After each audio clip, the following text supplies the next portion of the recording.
Coming to you from the city of the weird. Exploring topics from the esoteric and unexplored to dimensions unknown.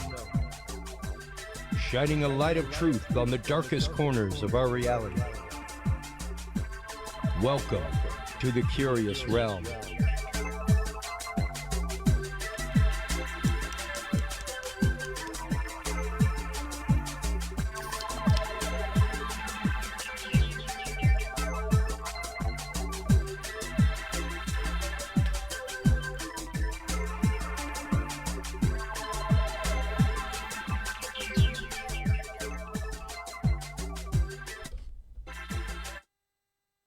Haha. Well, hello everybody. How you doing this Tuesday night? Chris Jordan here, coming at you live from North Austin, Texas. Hope everything has been going okay with you guys this week. I am getting ready for a nice little stint on the road coming up. I guess not on the road. I've got a local show coming up. So here next Tuesday, we will be live with Dr. Scott Taylor talking about binaural beats, brainwave frequencies, things like that, as well as King Gerhard in the second part. Speaking of King Gerhard, tomorrow, if you are in San Antonio, stop on by the Symposium of the Strange. Symposium of the Strange is brought to you by Curious Events, as well as King Gerhard, Ryan Edwards, and Rod Nichols. We are out there doing a great speaker series, so you can come on out, hear some stuff about Bigfoot in Texas, hear some stuff about Sasquatching and new evidence that's out there, all kinds of things. Meet the authors, ask questions, all kinds of great stuff. So Symposium of the Strange, folks, symposiumofthestrange.com is where you can go to find out more information about that. Our guest in the first section is Brad Olsen. He is a friend of the show from back in our old incarnation, actually. So Brad is a researcher in the world of the esoteric. He is a researcher in the world specifically of Antarctica, secret bases. He was recently at MUFON Symposium in DFW speaking about same. He has a new documentary on forbidden knowledge, secrets of Antarctica. Welcome back to the show, Brad Olsen. How are you doing? Hey there, Chris. I'm doing just fine. Thanks for having me back on the Curious Realm. Well, it's always good talking with you, man. It was great seeing you at MUFON, and the panel that you were on was pretty cool. Going into secret bases, not only in Antarctica, but of course off the coast of California, things like that. How did you first come into this world of study, Brad? Well, this is what I call esoteric history. It's the kind of history that not many people know about, we're not taught about in school, but groups like MUFON is very instrumental in collecting this information. And as you mentioned, the panel I was on was about underwater archaeology, underwater craft coming up out of the water, and all sorts of strange things under the water. And you just don't really get that kind of information, not even at other UFO conferences. So that's what I really appreciate about the MUFON group, is they are actively out there collecting this information, people out in the field checking out the stories, finding out what's real, putting it into a database. And then that database is really incredible for doing other kind of presentations. For example, on Saturday night, somebody took all of the MUFON studies about portals opening up. That was really fascinating. I'd never thought about how many witnesses have seen portals. So that's what's cool about that group, is they do have so much information and studies and sightings in their database for people to pull from. That is I'm a lifetime member of MUFON. I'm a huge supporter. I'm a conference sponsor for the symposium, and one of the big reasons is because they are one of the longest lasting intakes of data like that. They have a compendium of data now available through Project Aquarius, things like that is just massive, from newspaper clippings to all kinds of stuff that's out there and available. And the one thing I keep saying, Brad, is that is those are the things that I love AI for, because you can use very specific AIs that, like, you could pump that information in and it won't draw from Google. It'll only draw from the data sets you give it. So it's like, yeah, you could really start finding some patterns in sightings and experiences and things like that that may not have been found before. You know, it's really exciting stuff when you start looking at the data catalog that they have. And all the subjects that they have too, including animal mutilations was another presentation, and then all the latest best evidence of what has happened in the previous year. Yeah. So you can tell that this is something that's not going away, Chris. This is something that happens year after year after year.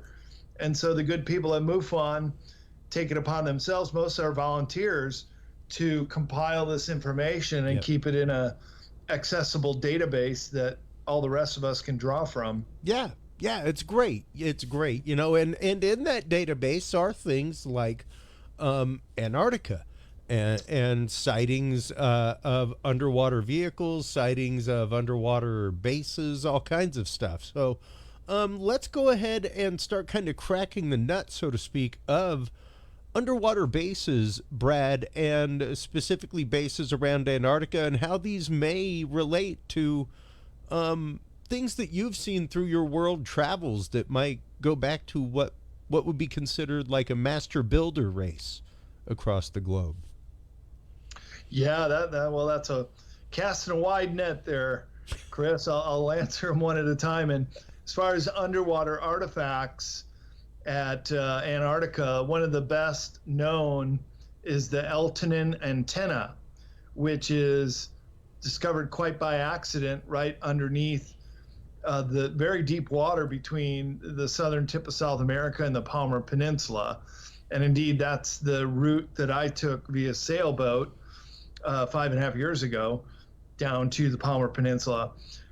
So it could be an ET antenna, could be the Nazis put it in for their submarine fleet going down there, or it could be the U.S. or another government military putting this antenna down there. But it's quite clearly fashioned by a higher intelligence, just as are these megaliths around the world, clearly a worldwide phenomenon of a builder race, as you mentioned, that created these megalithic structures with polygonal architecture. That means multi-angles and then fitted together very precisely into these megalithic structures that still exist today. And some of them are very, very old. Let's start getting into some of those examples real quick, Brad, of that construction technique that you're talking about.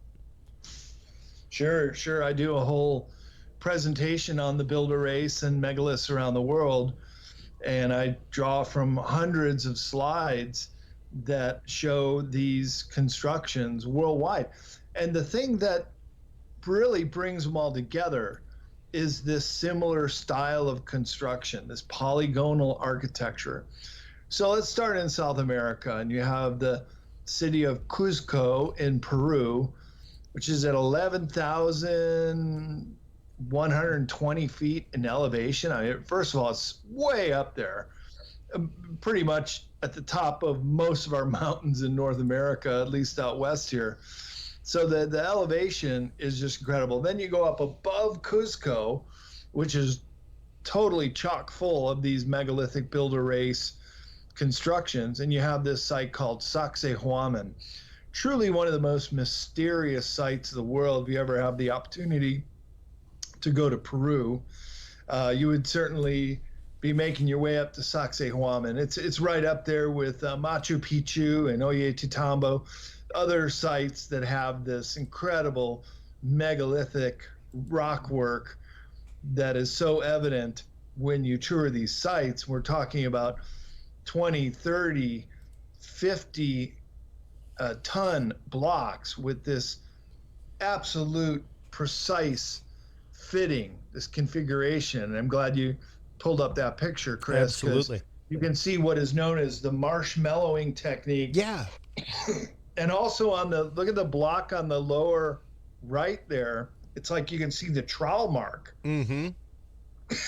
So it's like they softened these stones to the point that they were malleable and could fit them when they're wet, Yeah. almost like cement. Well, and it's interesting because when you start getting into that, and even the concept, Brad, of perhaps they had some kind of geopolymer technology that they used, something like that, and even the idea of this construction technique itself being akin to corn, which was held sacred by most native tribes in the Americas. It was not only a staple crop, but a sign of their gods. So the idea that this whole construction technique is kind of based on the same geometric polymer construction of a ear of corn is interesting to me. That they lean directly on nature around them to pull that from. That's a good point. And they also use different color stones to recreate images of animals. And you do see quite frequently images of the snake, of the water, the puma of the land, and the condor bird of the sky.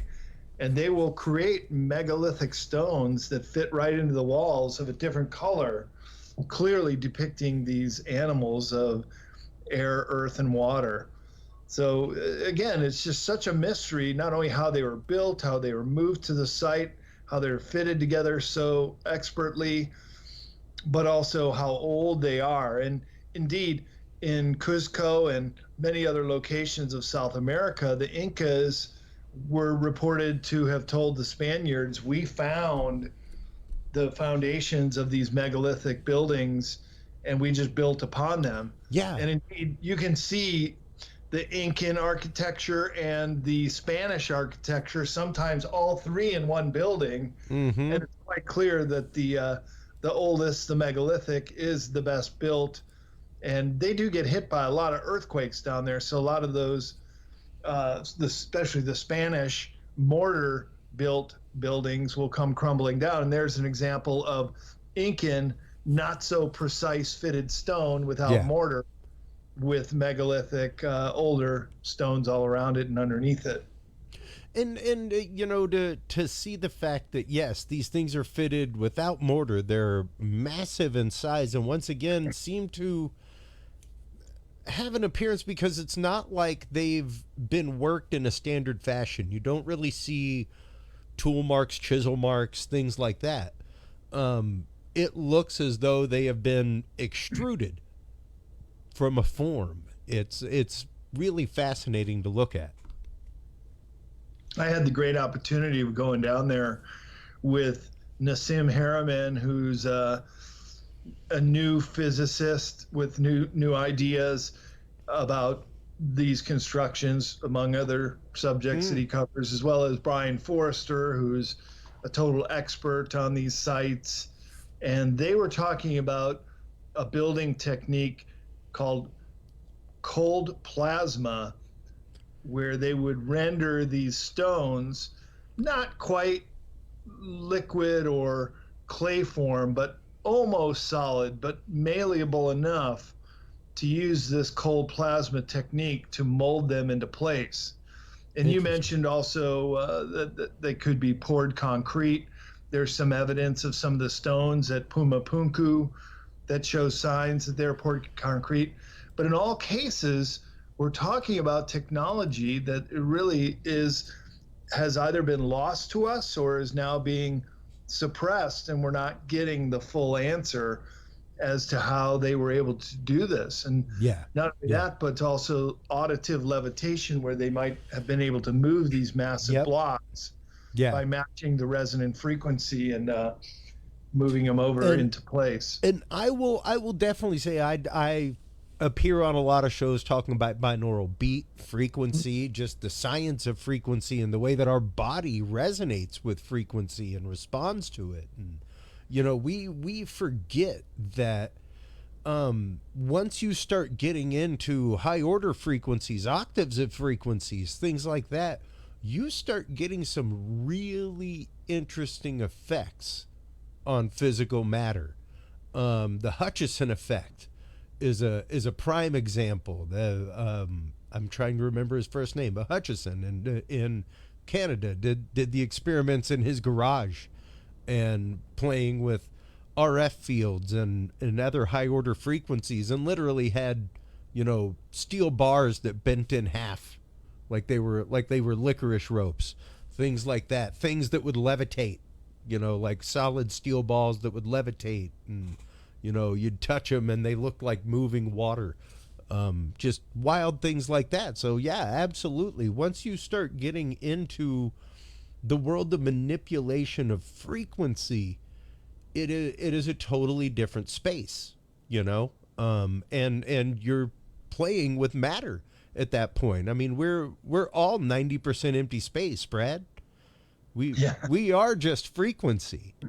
That's right. We respond to frequency, as does other matter. So an example I often give when I talk about auditive levitation is, consider how an opera singer can shatter a wine glass with her voice. Nothing more. That's just the frequency of her voice doing it. So just scale that up to the next level. If you were to match the resonant frequency, and again, we all have that. We are our own resonant frequency. Every piece of matter is as well. If you can match that resonant frequency, the Tibetans showed how acoustic levitation works. They had a Swedish scientist out there. I profile this story in my book, Future Esoteric, in the Forbidden Sciences chapter, that they were able to move these giant blocks of stone up a high ledge in the mountains just by using musical instruments and their voice, chanting in a semicircle around the stone.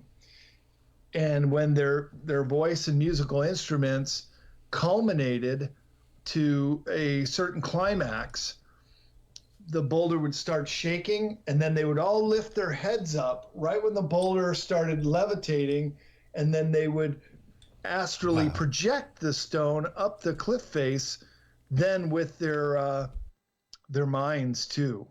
So I think that's really fascinating as well. It's not just, in this case, the auditive levitation, but also their ability to also project mentally where they want the matter to go.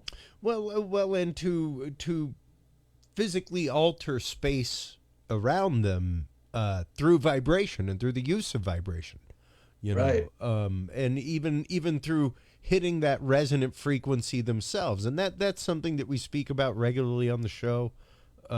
Even when it comes to alien life, things like that, paranormal, all of that, Brad, we see and hear a very minuscule slice of that white light spectrum, that makes up total tons of stuff, and the electromagnetic spectrum beyond that, infrared, ultraviolet, gamma rays, everything else. We are almost blind amongst the entire electromagnetic spectrum as to what we actively see and hear.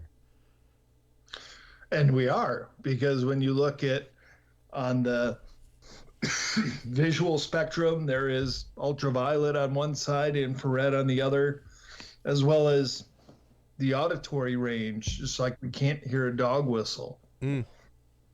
Yeah. Now, specifically with acoustic vibrations, frequencies, things like that, there are numerous examples of that being used in ancient temple complexes across the globe. Right, and that's what's so cool, especially if you go to, say, Gothic cathedrals in Europe or ancient temples. There's always a spot that the acoustics is really pronounced, where you can hear an echo, where you can hear a voice projected across the room, even a whisper. Mm-hmm. And it seems like they all had that in mind when they built these old constructions, that acoustics would play a very major factor. Just like, for example, if you go to an ancient Greek or Roman amphitheater, of course, this is back in the day when there was no amplified sound, there were no speakers and ways to project the voice. So those amphitheaters had to be perfectly shaped so people's voice would carry up to the top rows. And indeed they do. And we tried that out. Oh, yeah. There's a site in Peru called Moray with these concentric rings, and it was perfect acoustics there too. And you know, when you start looking at the way in which they literally changed the hill face, things like that. When you look at the Theater of Epidaurus, that kind of stuff. I remember going to Greece and having my history professor strike a match on stage and hearing it like in the upper deck, like, wow. Like it was standing next to you, a wooden match, like remarkable. As an audio engineer, it was just one of those like, wow, no speakers, utter just straight geometry and using the space around you properly. And it's really interesting. Yeah, one of the things we discuss regularly with people like Jared Murphy is the idea that, it doesn't have to come from anywhere except for the right here. Like, we have forgotten our own history, like you said, even a master builder race, somebody who taught all of these other civilizations that this other knowledge came from. We've forgotten our own history numerous times over on this planet. And that's why it's esoteric history, because it's only known by a select few, and those select few sometimes don't want to share that information with others, because look how advanced we would be as a civilization if we continued to expand and grow with these technological achievements. Yeah. Well, our buildings would be megalithic stone block buildings, and we'd be moving stuff around with auditive levitation, and take that to the next level and use it in transportation and energy. We wouldn't need to pollute this planet. We'd be flying cars instead of driving on roads by now. Yeah. And when you look especially at places like Pumapunku, where the massive complex of stones laying out. This is the one you were saying earlier. Look, where some things, especially what we're looking at here, kind of look like they are made out of concrete, like they've been made out of a reverse mold in art class or something like that, or like we're looking at the mold almost. And it's really fascinating to look at the precision in which these are made. Just remarkable stuff. And how have you seen other sites around the globe that have come close to this kind of precision of construction, Brad? Oh, well, yeah. In Egypt, you see it in the Great Pyramid, the Valley Temple, Abydos, a lot of examples of megalithic architecture that the older it gets, this is what's so curious in this realm to me, Chris, is that the older some of these architectures are, including Pumapunku, including the Great Pyramid, the better constructed they are, the higher level of technology that went into their building. And indeed, for example, all along the Nile River, there are other pyramids, especially up near the Great Pyramid, Saqqara. Some of them are newer pyramids, and they're literally just piles of rubble. And here you can see at Sacsayhuaman, the Incan building, clearly inferior to the megalithic building. So usually you would think that history would work the other way around, that you would start in a very archaic way of building and then reach the pinnacle later on. But quite opposite here. Well, it's quite opposite, period. You know, Yeah. I mean, even whenever you look at us, we've just now this year figured out the actual formula for Roman concrete. Just figured it out. Wow. It's been around for a hot minute now, and those buildings are still standing.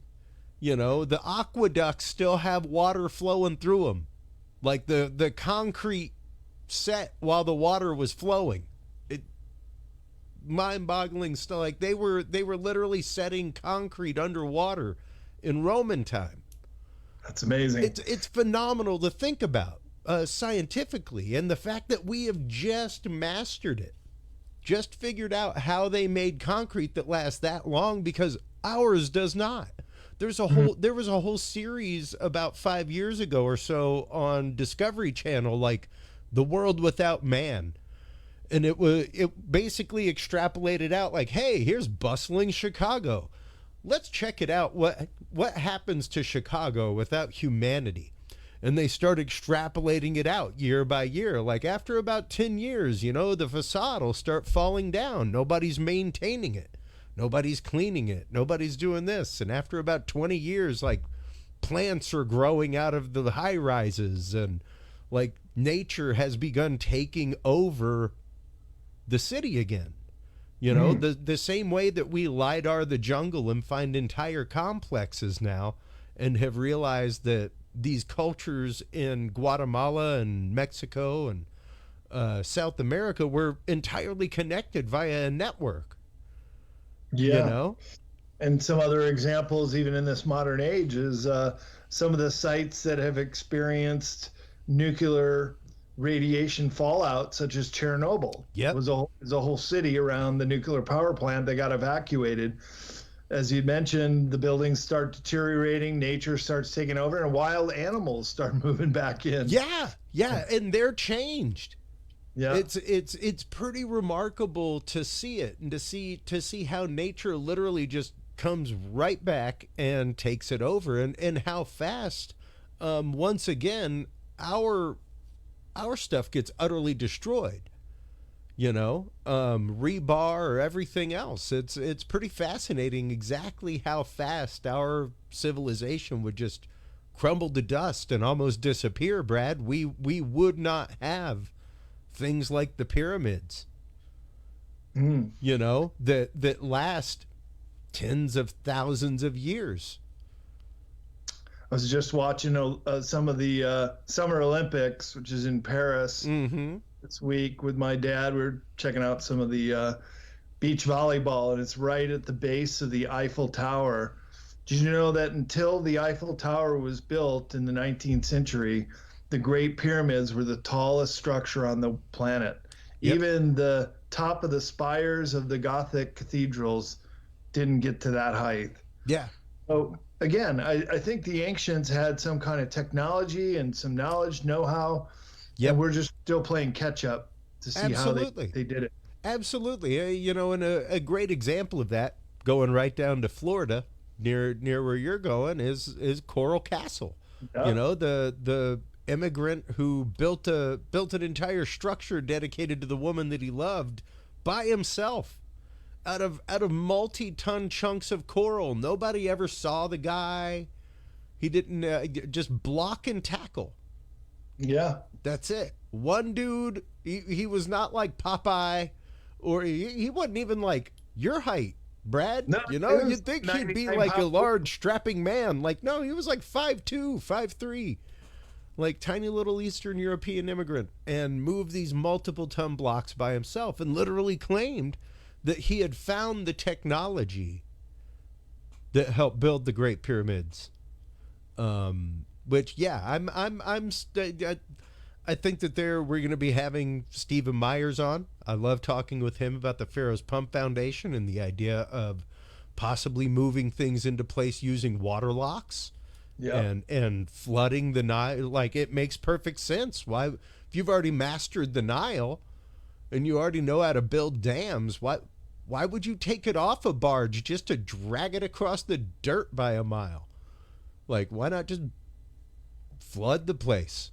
Build it like that. The water. You know? So, yeah, it's interesting. And it's interesting to think that we are an ingenious and intuitive species, and we figure out things all the time that we readily forget, and technologies that we forget. We find tools all the time that ancient man used that we have no idea what they're used for. And even looking once again at places like Pumapunku, where there are massive stones that have very intricate carving in them. Almost and drill holes too. Yeah, like perfectly round drill holes, perfectly milled holes. And I'm not saying you can't do it with hand tools, but that'd be tough. That'd be very, very tough to do with hand tool. Yeah. So what they used, how they used it, the techniques they used, I don't know, but it's pretty remarkable to see the results. Yeah, it sure is. I'm friends with Chris Dunn. He's written several books about Giza, and he's been down to South America many times with his instruments. He's a master stone builder, and he'll do measurements and take really high resolution photographs, even including inside some of those round holes. And you can actually see sometimes the spiraling of a drill bit. Certainly no chisel could have made some of those shapes. And then the cut marks with some kind of saw that can cut through granite and other stone. Yeah. Back to the Coral Castle, the little guy Edley Scalian who built it. Yeah, all he said was he knew the secrets of how they built the Great Pyramids, and that he was modeling his building technique, probably employing auditive levitation. But did you know that the Coral Castle is the only megalithic structure of the 20th century built by this guy single-handedly? Really? Oftentimes in the middle of the night. Yep, the only one. Interesting. And I guess nobody put the Georgia Guidestones in that category. Well, those were machine shop built. I guess that's true. That's true. Yeah. And they were built with a crane, and while they were of a large size, it's pretty well known. You can, I guess I should say megalithic in such a way that it was a mystery how he built it, how he moved those blocks, how he fitted them in shape. And the techniques used as well. Yeah. Now, once again, no modern milling techniques, things like that. No. Everything rough hewn, all that kind of stuff. And even going back to the idea once again of the numerous layers of construction that exist at some of these locations where you see numerous civilizations building on top of each other. And once again, where the older they are, the more sturdy they are. It's pretty interesting to see that.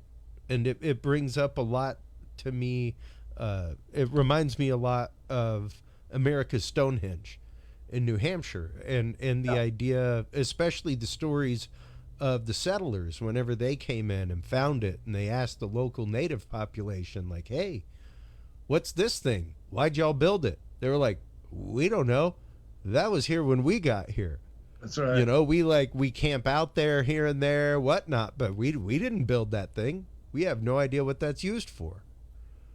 And a lot of people who visit the America's Stonehenge, well, you can clearly see that as an ancient megalithic site, huge capstones.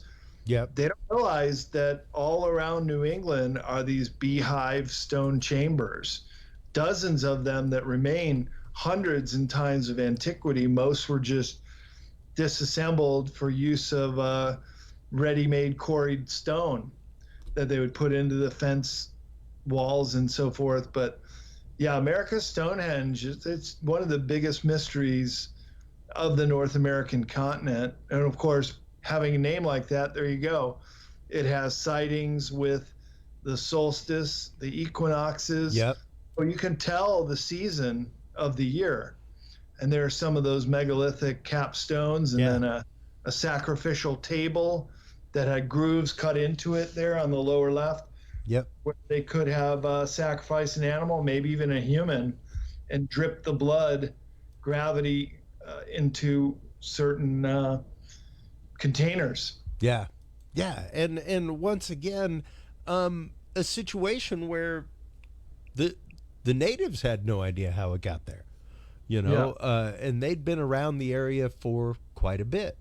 So to see that once again, these civilizations have built upon civilizations that they've found, upon edifices that they've found as well, is really fascinating, because we gladly do the same thing. Find a good foundation. There's no reason to get rid of it. You just utilize it. Right. Why wouldn't you? Is a better rationale, because there you have a foundation ready to go. And that is so clear when you're in Cuzco. And Brian Forrester said that Ollantaytambo, which is this megalithic city where you catch a train to Agua Calientes, which is the town you stay in when you go up to Machu Picchu. He called it the oldest continuously inhabited city in the world. And there you can also see megalithic foundations, Incan blocks, and then sometimes Spanish colonial on top of that. And those are very susceptible to earthquakes whenever there is an earthquake, and it's right on the ring of fire. So you get a lot of really severe earthquakes. One of the biggest in the world was right along the Humboldt Trench, South America. And other buildings come crumbling down, but these megaliths, part of the ingenuity of the design and construction is they can withstand these great big earthquakes too. Yeah. Yeah, no, and that's just it. Like that, even in ancient Greece, to see the fact that because they lived on islands, like you're gonna have earthquakes, it's gonna happen, and they figured it out, and they figured out an ingenious way. They actively made their columns sectional, and made them with a tongue and groove fashion, where there was a hole in the top and a nodule that came out of the bottom or out of the top of one, a hole in the bottom, and they fit together so that instead of being one solid column that cracked whenever the vibration happened, that they could shift and move and the building wouldn't fall over. Absolutely phenomenal and genius to see that. That they built shock absorbers into their buildings. We didn't figure that out until the 50s. Right, and the tongue and groove is evident at Stonehenge in England as well. There's little knobs and then carved indentations that fit perfectly. And you also have the T-joints, which you see that a lot at these megalithic sites around the world. And they carve a T-joint into both sides and then pour molten metal to strengthen the joint too. The metal's been long picked away and gone, but the impression where the T-joint was still remains. Yeah. And these techniques are once again passed down all over the place, and it's interesting to see them similar applications in different areas, the same technique being used but applied in a different way. And now we've got you for about 15 more minutes. Let's move this conversation into the world of Antarctica. Brad, how have your research into these other civilizations, these other structures, led you to find possible things in Antarctica that might be evidence of a lost civilization down there? Well, I wish I could tell you that I found some of that, but I was on a sailboat for 26 days. And while we did have the ability to take our dinghy ashore and check out a penguin colony or go to some of the research stations, didn't find anything like that, which I would have been in search of, as well as any ET artifacts or massive motherships or pyramids poking through the ice. Yeah. That's why I'd like to go back. And I'm working with a venture capital company called VC Cross to try to raise the funds to go down there and do a documentary and then go to all these places. I know where they're at and put together a whole movie on it. But in the meantime, I do my research on Antarctica, and I came out with a series on Forbidden Knowledge.tv. That's Billy Carson's network, and Forbidden is spelled with the number 4. Forbidden Knowledge, one word, .tv. And you can see my Secrets of Antarctica 8-part series, season 1. We're in talks about doing season 2. But meanwhile, I'm flying down there this weekend, and this new show, Secrets of Antarctica, has done so well. I've been nominated for TV Host of the Year. Heck yeah. That show. So I'll know on Sunday. Congratulations. Oh, thank you. That is awesome. Hard-earned and well-deserved. And once again, there have been hypotheses for quite a while now about possible structures in Antarctica. Like you mentioned a minute ago, the very large,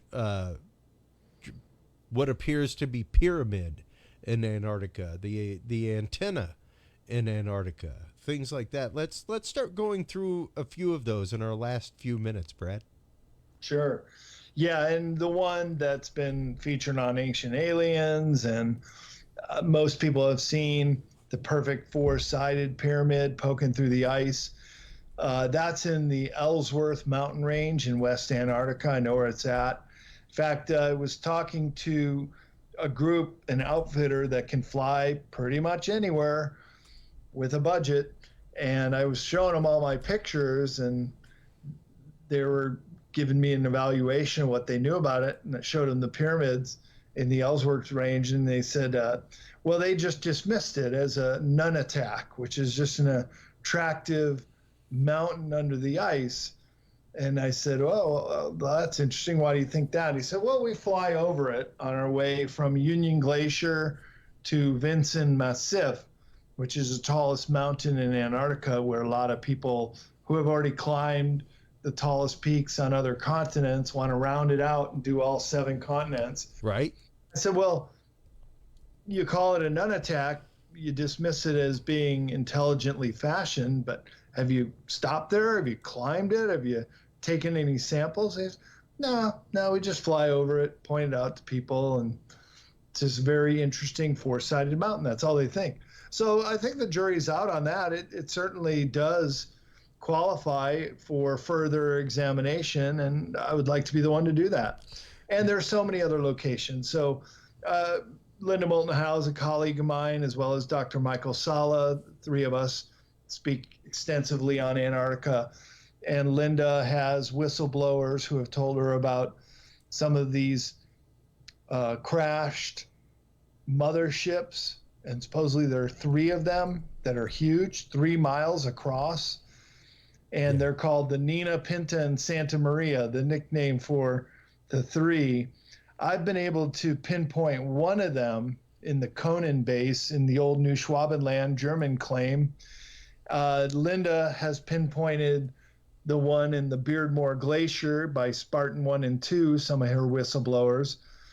And we think the 3rd is up on the Polar Plateau, and got some images or reconstructions of each of those, including Google Earth of the Conan base.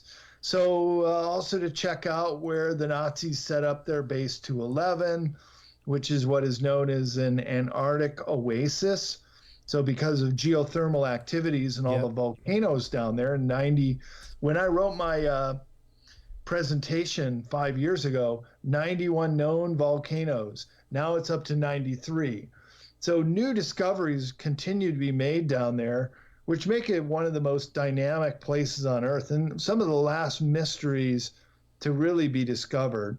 So I think it would really make for a fascinating documentary, and this company VC Cross is raising some money, and we'd go to Hitler's frozen base 211 in New Schwabenland, which is near the Schumacher Ponds, these lakes that never freeze, and a temperate land right along the Mid-Atlantic Ridge, which is a volcanic chain under the Atlantic Ocean all the way up to Iceland, which is nicknamed the land of fire and ice, just like Antarctica is the land of fire and ice.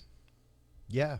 Yeah. And once again, to know that science has said that, there is a completely preserved forest under Antarctica, under the many miles of ice that's there, that the methane and things like that seem to show the fact that, like, yeah, there's it was like a massive veldt of Greenland that used to be there at one point. So we know that the poles shift, things change. I mean, we're in the midst right now of a massive polar shift going on. Now, it's not like the world flips on axis or something like that, but we've been through micro ice ages, microclimates, all kinds of things over the last 10,000 years. So to think about what's happened over the last 100,000, something like that, over the last couple million, we're constantly moving back the timeline of humanity. It's constantly truly changing. And while the magnetic poles are on the move like they've never been before in recorded history, the magnetic South Pole is now off of the Antarctic continent, and the magnetic North Pole is racing towards Siberia. If there was the flip of the poles, you'd know it, and that would be a pole shift, and it would certainly trigger volcanoes and tsunamis and earthquakes worldwide. Continents would rise and fall, new islands would appear, others would disappear under the waves. And keep in mind, we live on an ocean planet. 71% of the surface of Earth is water. So water would play a big factor in the erosion and the movement of the continental land masses.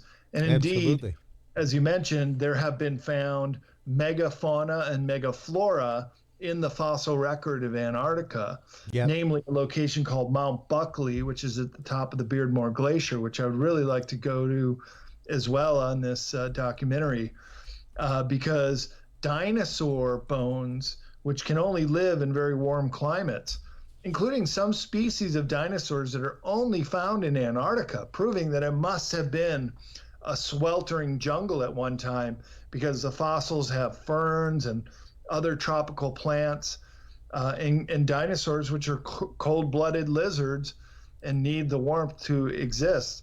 So clearly Antarctica, or the poles, moved over this landmass and then flash froze it to the point we're at today. So what could be under the ice could really be the trigger for global disclosure. Yeah. And I think that's why this is an esoteric subject. I think some people know this, but keeping it from the rest of us because there's still backward engineering technology, or just don't think humans can handle that, or whatever reason, but it's wrong, and we should know, and we have a right to know. Well, and it's something, even right now, speaking of the megafauna thing, just the other day I posted this article from Sci News.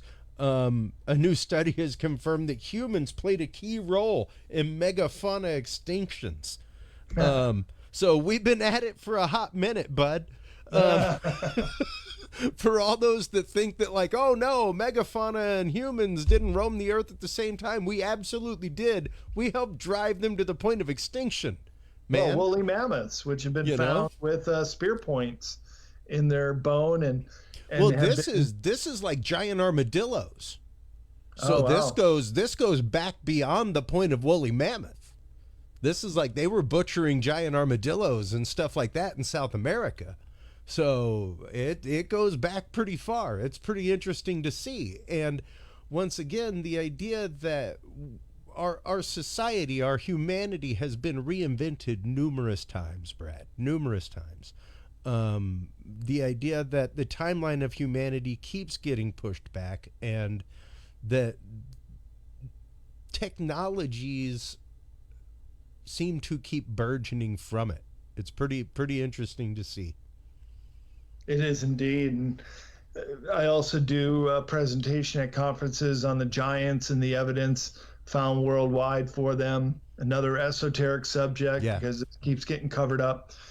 One location out in the Channel Islands of California, I think it's on Santa Rosa Island, they found a cave overhang that was charred from many, many years, decades, even centuries of fires.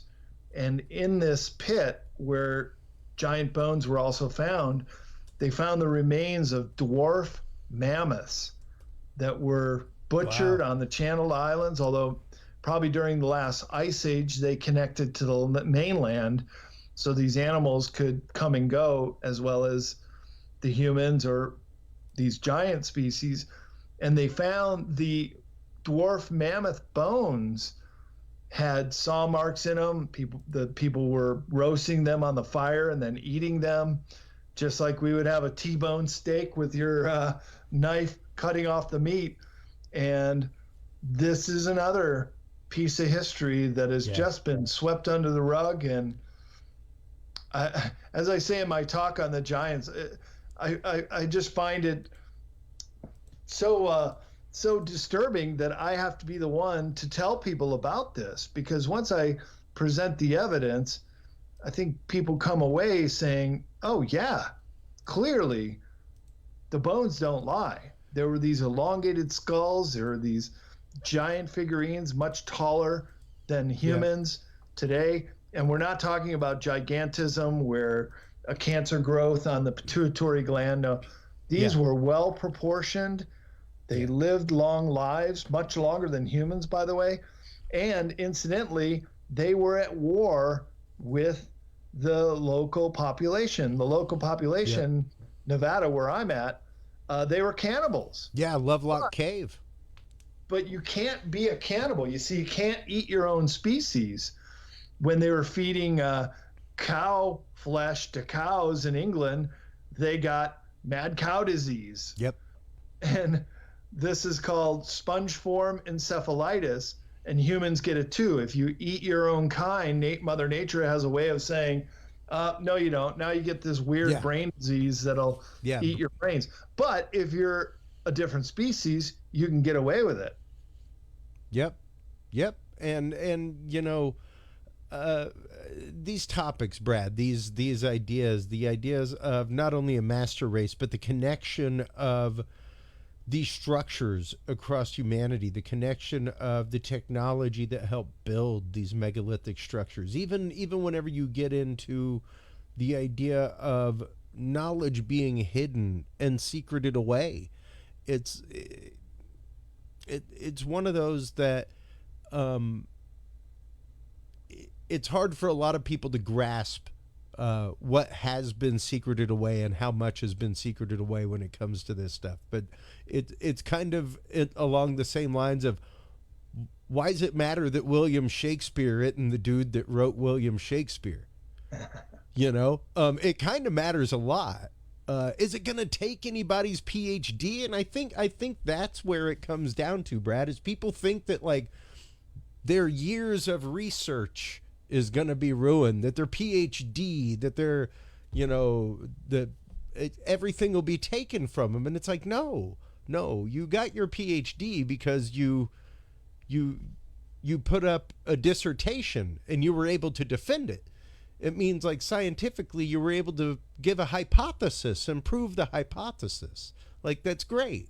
We've forgotten the fact that sometimes the most important information in a scientific set of data is the data that we cull, Brad.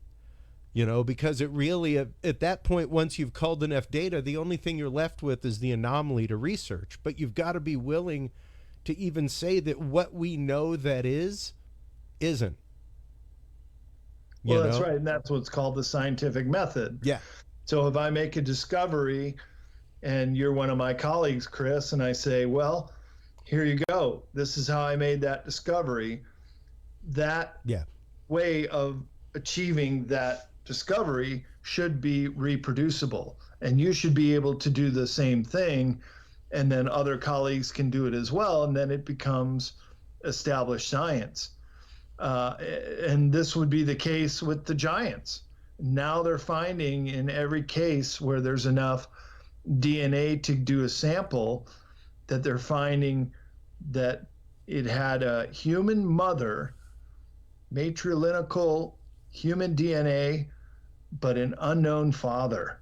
In every case, the Star Child skull with Lloyd Pye, with Brian Forrester, and the Paracas skulls, and Klaus Donna got a giant bone in Ecuador, and the same results came with all three of those samples they tested.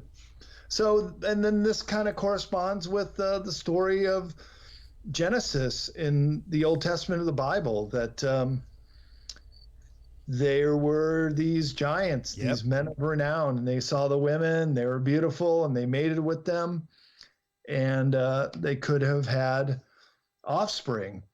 And once again, it's like two species that are very similar, such as a donkey and a horse, can mate and actually have another species, a hybrid called a mule. Yeah. But the mule is sterile.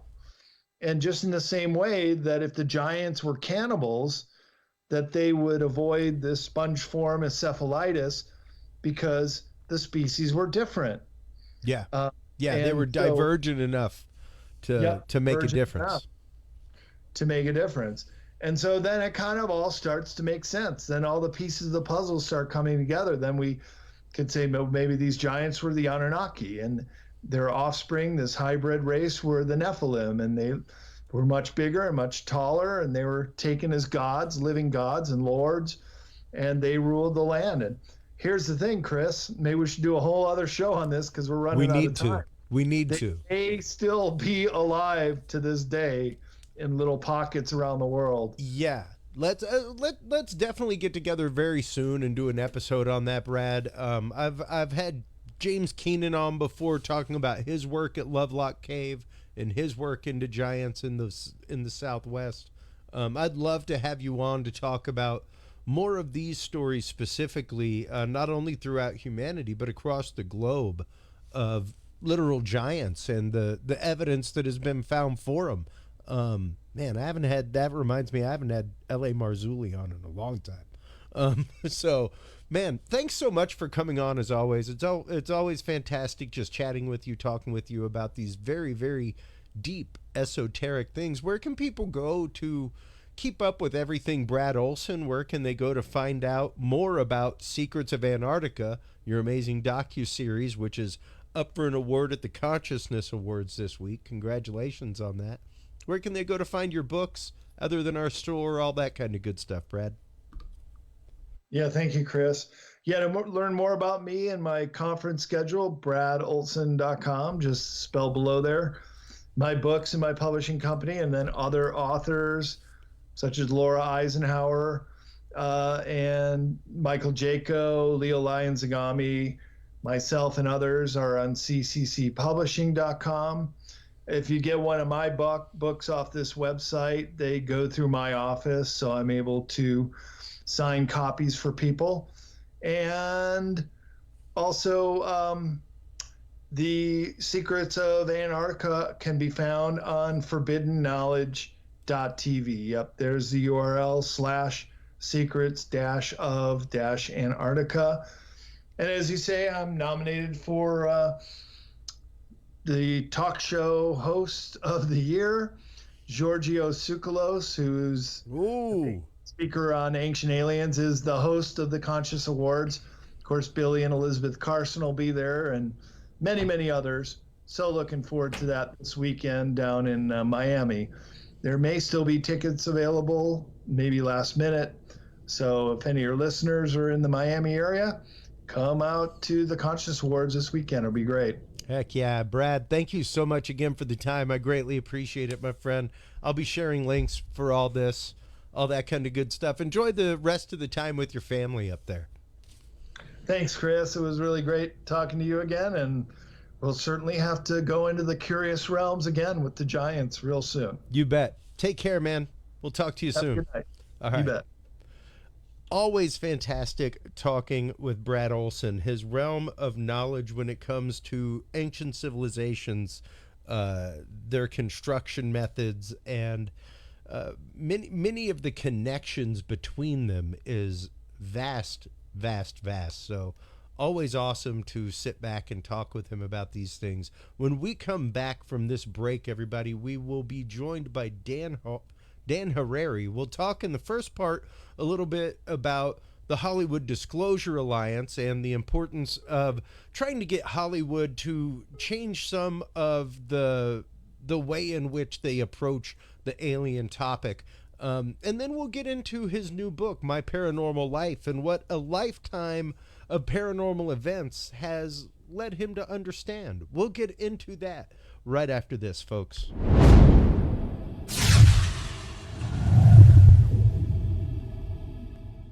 The key to good science is good research. At the heart of good research is a good data set. With the field observation and encounter log from Curious Research, you can easily keep track of your investigative information all in one place, making it easier to review cases and readily see comparisons and contrasts between them.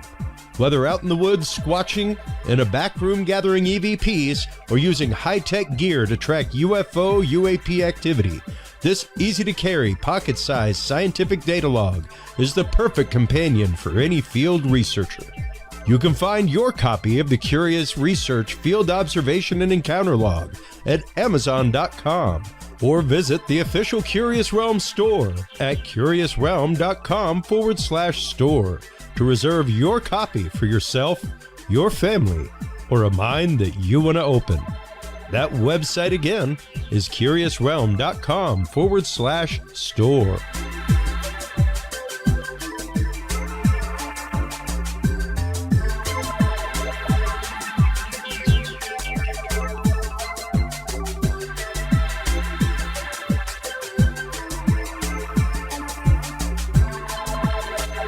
Hello, everybody, and welcome back from that short break. Thank you so much for all of your support. Thank you so much for hanging out through that break, especially thank you to WebWorks Wireless. WebWorks Wireless is your source for everything wireless when it comes to internet. If you have a camp, if you are a mobile broadcaster, if you have remote broadcast that you have to do from very remote locations, I have been using WebWorks Wireless since the beginning of Curious Realm. We have not had any drops. We have not had any issues despite where we go in the country. As long as you have cell phone service, you have service. It's fantastic. Stop on by and check them out. WebWorks Wireless is your source for high-speed internet for all. Our guest in this segment is one of the founders of the Hollywood Disclosure Alliance, Dan Harary. Welcome back to the show. How are you doing today? Thank you very much for having me on. It's exciting. This is fun. I just started doing a new go-round of interviews the other day because I have 2 brand new books out, as you know. So yeah. Very nice to have you back, and thank you, and great to see you again, man. Absolutely, absolutely. And you actually just got back from Contact in the Desert. How did all that go? I was a little disappointed not to make it, but incredible event. There were tons of great speakers, tons of amazing people that were there. It was really quite remarkable, I have to say. My very first contact ever, Chris, was last year. Oh, wow. I had heard about it for 20 years. Yeah. But I had never gone because I'll be honest, I had never even been to, I've lived in LA for 44 years, man. I've never been out to Palm Springs. I never made it out. So I'm thinking, that sounds cool. All these people are there, but that's a 3.5 hour drive, man. I don't know that I want to go. Yep. So last year, I had just befriended Stephen Bassett at UFO Con in San Francisco last year in March. And we became very good friends very quickly. I was promoting my book called After They Came, which you and I spoke about last year. And so I'm with Stephen Bassett, and he said, Dan, are you going to go to Contact in the Desert? I go, I don't want to schlep out to Palm Springs. It's a 3 or 4 hour drive. He goes, no, Dan, you got to go. You got to go. You got to go. You got to go. It's a happening. It's happening, man. Everyone's there. I'll introduce you around. You got to go. I said, okay. So that was last year. He invited me. In fact, he even put me up in his room. Oh, wow. And he introduced me, Chris, to, Nick Pope and Richard Dolan and Katie Page and Paul Hynek and Ron Janix and George Norrie. I mean, And I'm like, I'm a kid in a candy store because I've been studying ufology since 2007, just as a personal passion hobby. So last year, Stephen invited me, and I met all these amazing people. And I'm like, God, this is so cool, right? Cut to a year later, I am now the publicist. I've been a Hollywood publicist, as you know, for over 40 years. That's my profession. Yeah. So Steve Bassett introduced me to a gentleman named Ron Janix, Janix. Ron Janix is the co-owner, as of last year, of Contact in the Desert. Oh, he wow. and I have become very, very close friends. So he hired me in November this past. And from November until a few weeks ago, I was working with him to help get speakers there and think of panels and to do pre-interviews. We did a ton of pre-press for the event, tons of pre-press. And then at the event, man, we had a million TV camera crews there. I got the LA Times there. First time in the history of Contact in the Desert ever. I got the LA Times, huge Good for you, article in Dan. the LA Times. So I was running around like a chicken without my head, as I was telling you before during your break, because I was running the media room as a publicist. And I also ran the Hollywood Disclosure Alliance booth, where a lot of very famous people were meeting guests and signing autographs. And then I did a lecture and a panel as a speaker and an author. So I was a kid in a candy store for a week. It was great. Well, and, it really is incredible. It's one of my favorite things with Curious Realm is going out to the community events like that and really getting a chance to build bridges, talk to not only researchers, but experiencers at the same time. And that is really one of the big things about the Hollywood Disclosure Alliance is the outreach that they have to the media, the things that you guys are doing to try to not only bring filmmakers together, but to bring Hollywood together to try and understand not only the experiencer aspect of things, but the idea of maybe we have been presenting this in a really bad light for a while. Well, that was a major theme at Contact in the Desert, certainly at my Hollywood Disclosure Alliance panel. At the panel, which I hosted, I presented, how has Hollywood historically been representing the UFO phenomenon, and what do you think Hollywood should be doing moving forward to help the disclosure movement? And I had on that panel Steve Bassett, Paul Hynek, Katie Page, Michael Mazzola, David Foley, and Earl Grey Anderson, the head of MUFON LA. And to a fault, they all said, historically, since the last 80 years of movies, almost every movie, Chris, and you know this, of course, the aliens come to kill us or eat us. Yeah. And they're fiction, and they come to kill us or eat us. The famous, I always bring this up. There's a famous Twilight Zone episode, To Serve Man. Yep. When aliens come to eat, literally to eat human beings. They have a book called To Serve Man. It's a cookbook, To Serve Man, which I think is so clever. So, and then we were trying to think of films that were the benevolent side, possibly. And we came up with 4 out of hundreds and hundreds. We came up with 4: Close Encounters, E.T., The Arrival, and The Abyss. All other movies that anyone could think of, they come to kill us and eat us. So Hollywood has a long way to go to present, and it's exactly what you said, man, when you introduced this chunk. Steve Bassett and I created the Hollywood Disclosure Alliance 1 year ago to meld together 2 disparate groups of people. It's essentially UFO experiencers, researchers, and disclosure advocates, along with Hollywood writers, producers, directors, and performers. Yeah. So on the UFO side, these are people, including myself. And by the way, I saw my 4th UFO at Contact. I can tell you that story in a minute. Oh, cool. It just happened. It was on the last night of Contact, and so we saw a beautiful UFO. Historically, these 2 groups have been operating at cross purposes. And then other than like a Steven Spielberg or James Cameron or Scorsese or an M. Night Shyamalan. Very few Hollywood insiders have really had any kind of inside track. Spielberg, of course, has, and J.J. Abrams, I'm sure, has as well. But very few Hollywood entities have taken the time to reach out to the UFO community because, God, I personally probably have 200 friends who have had UFO or ET encounters. And I just got into this area in the last couple of years. There are thousands of people around the world, as you know, man, probably millions, who have had remarkable stories.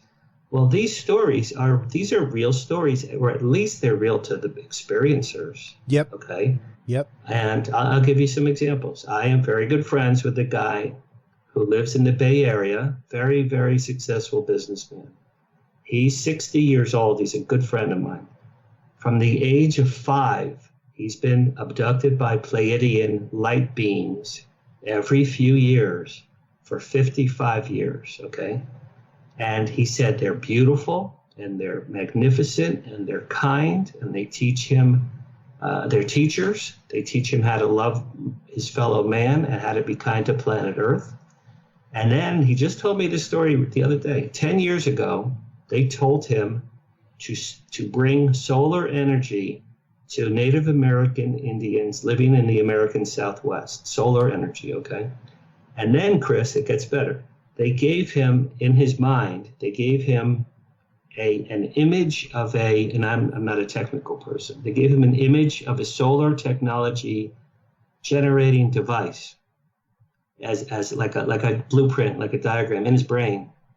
And he hired some people that created this generation machine for solar energy. And he's brought it to many, many Native American tribes in the American Southwest. And he just got a multi-million-dollar grant to continue doing this. The extraterrestrials told him to do this, and he is. And he's doing incredibly well. Well, if that's not a magnificent story, I don't know what is.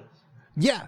Yeah. And you know, it's interesting because there are numerous people who have had images transmitted to them, many people talk about messages being transmitted to them, specifically about the future of mankind, what we should do to care for the planet, what we should do to guard our DNA.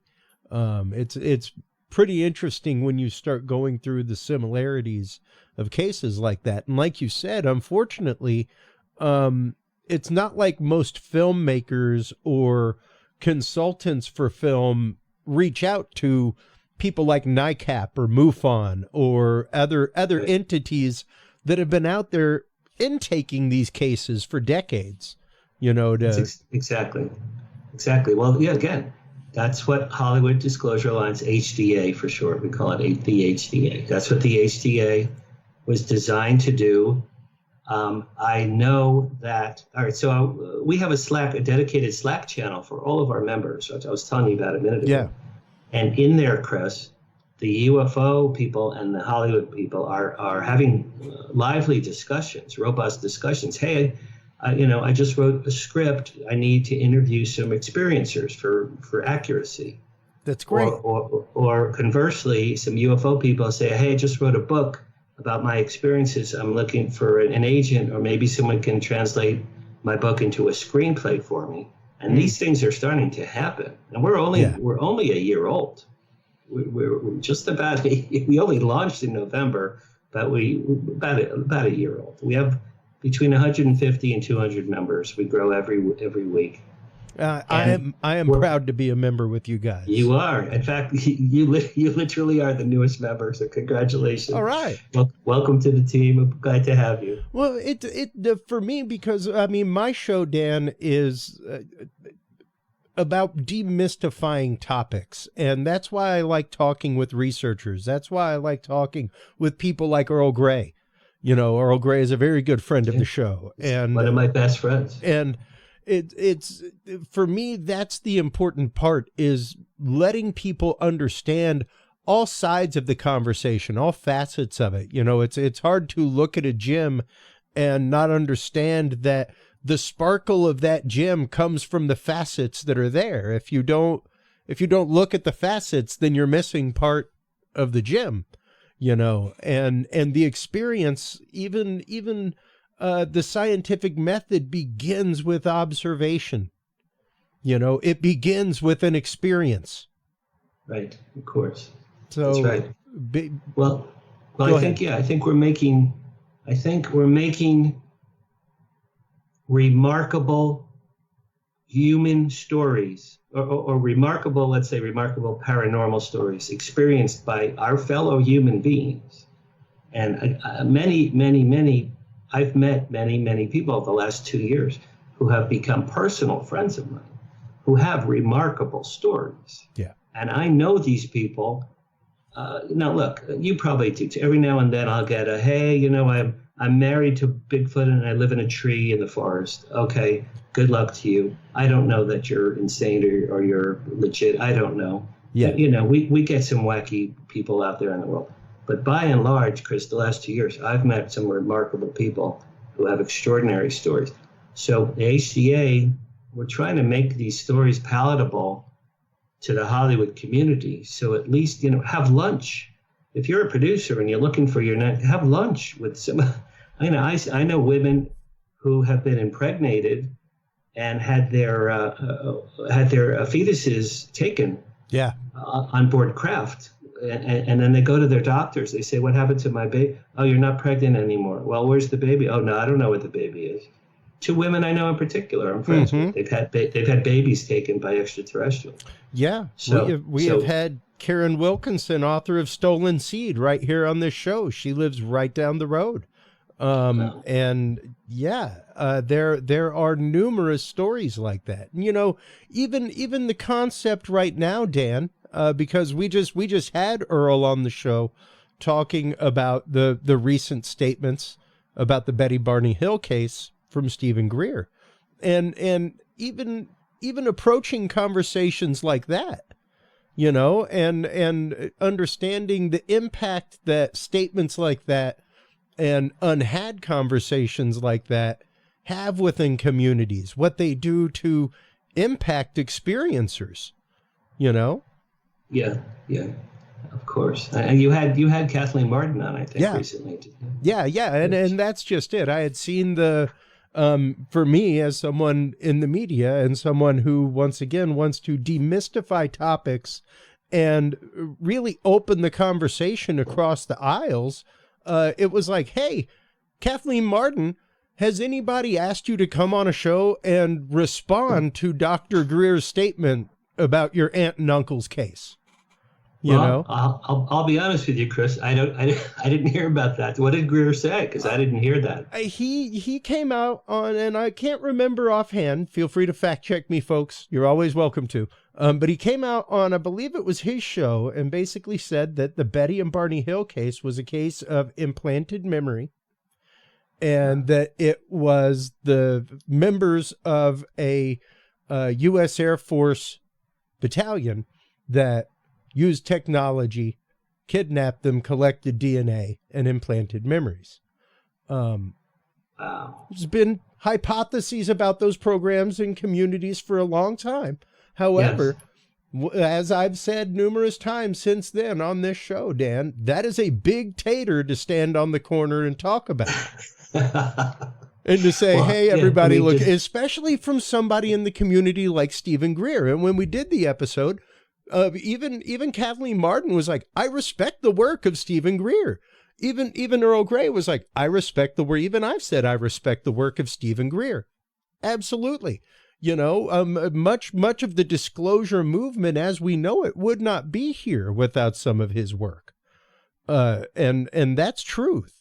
But this was one of those like, wow, this is a divisive statement in the community.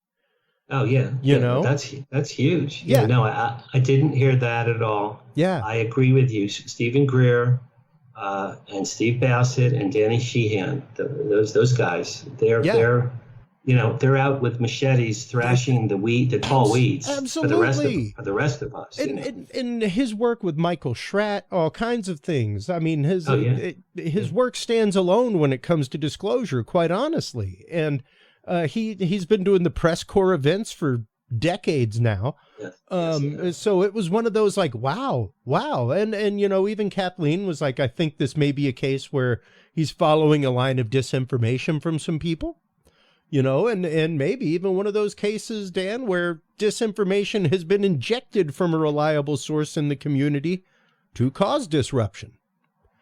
Did he cite that he had any proof for these new claims at all? No. Don't know offhand. Didn't. Yeah.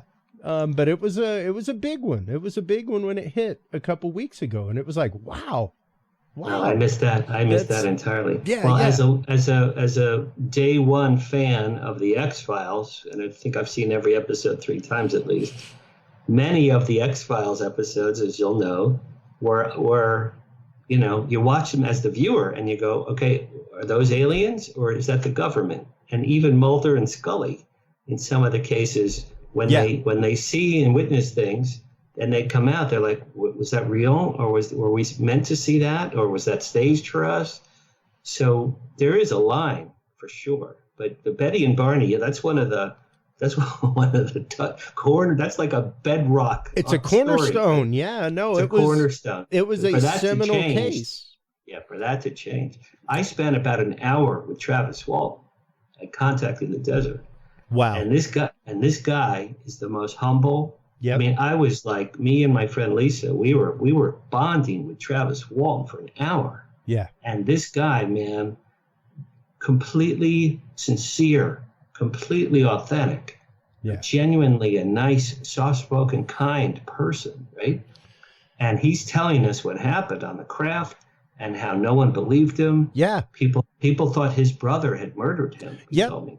Yeah. Even his mother wasn't sure if his own brother had murdered him. And you know, that is one of the cases that I quote regularly because, you know, these things get very hyped in communities, Dan, and people, I think, get very carried away with the idea of, I wish I could have that. I don't know if you would want that experience. Yeah, I don't think so either. But beyond maybe seeing a light move in the sky at a very sharp distance, I don't know that you would want the experience that's in most of the books behind me.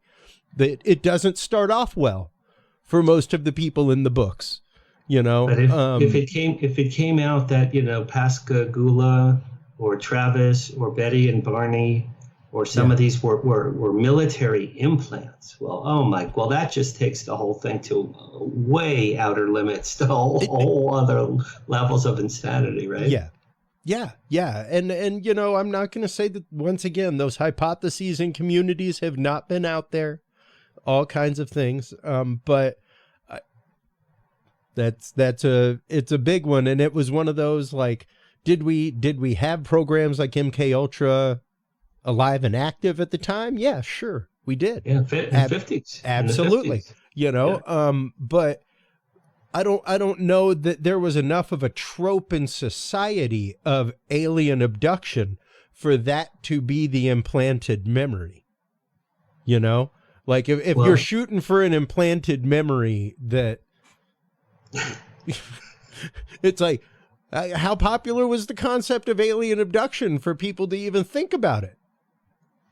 So it seemed to me a couple things. Betty and Barney, right? They were an interracial couple in 1961. That was not commonplace, not even close. In fact, it was illegal in many U.S. states. Illegal. Yep. So it seems to me that extraterrestrials might be looking down. Who can we study? They see an interracial human being couple and think, wow, we've never seen that. I'll tell you the truth. Until I went to college in my early 20s, I didn't see interracial couples. Yeah. I didn't grow up with that. There were no black people, African American people, even in my whole neighborhood when I was a little kid. So perhaps that had the curiosity. But if you hear Betty and Barney's hypnosis tapes, which you've heard, the audio tapes when they're under hypnosis. Yeah. These people, I mean, especially Barney, he's terrified. Now, did our military, like, how do you do that? How do you implant terror? Like, I don't know. It would be interesting. But yeah, I don't know. Once again, but that's just it, and that's the idea, is that we need to have these conversations. We need to openly have these conversations between media and experiencers, that Exactly. kind of stuff. Exactly right, and that's why people like you would be a great addition to the HDA. And anyone who's out there listening right now, please check us out. He has the banner up on the site here. It's HollywoodDisclosureAlliance.org, and you can read about all the members and our activities, and contact page at the back. You can contact me or Stephen Bassett if you want to become a member. This, that photo, Chris, that was just the contact, that panel. Oh, yeah. That was my panel at Contact. So that's me in the middle there. This is just a month ago.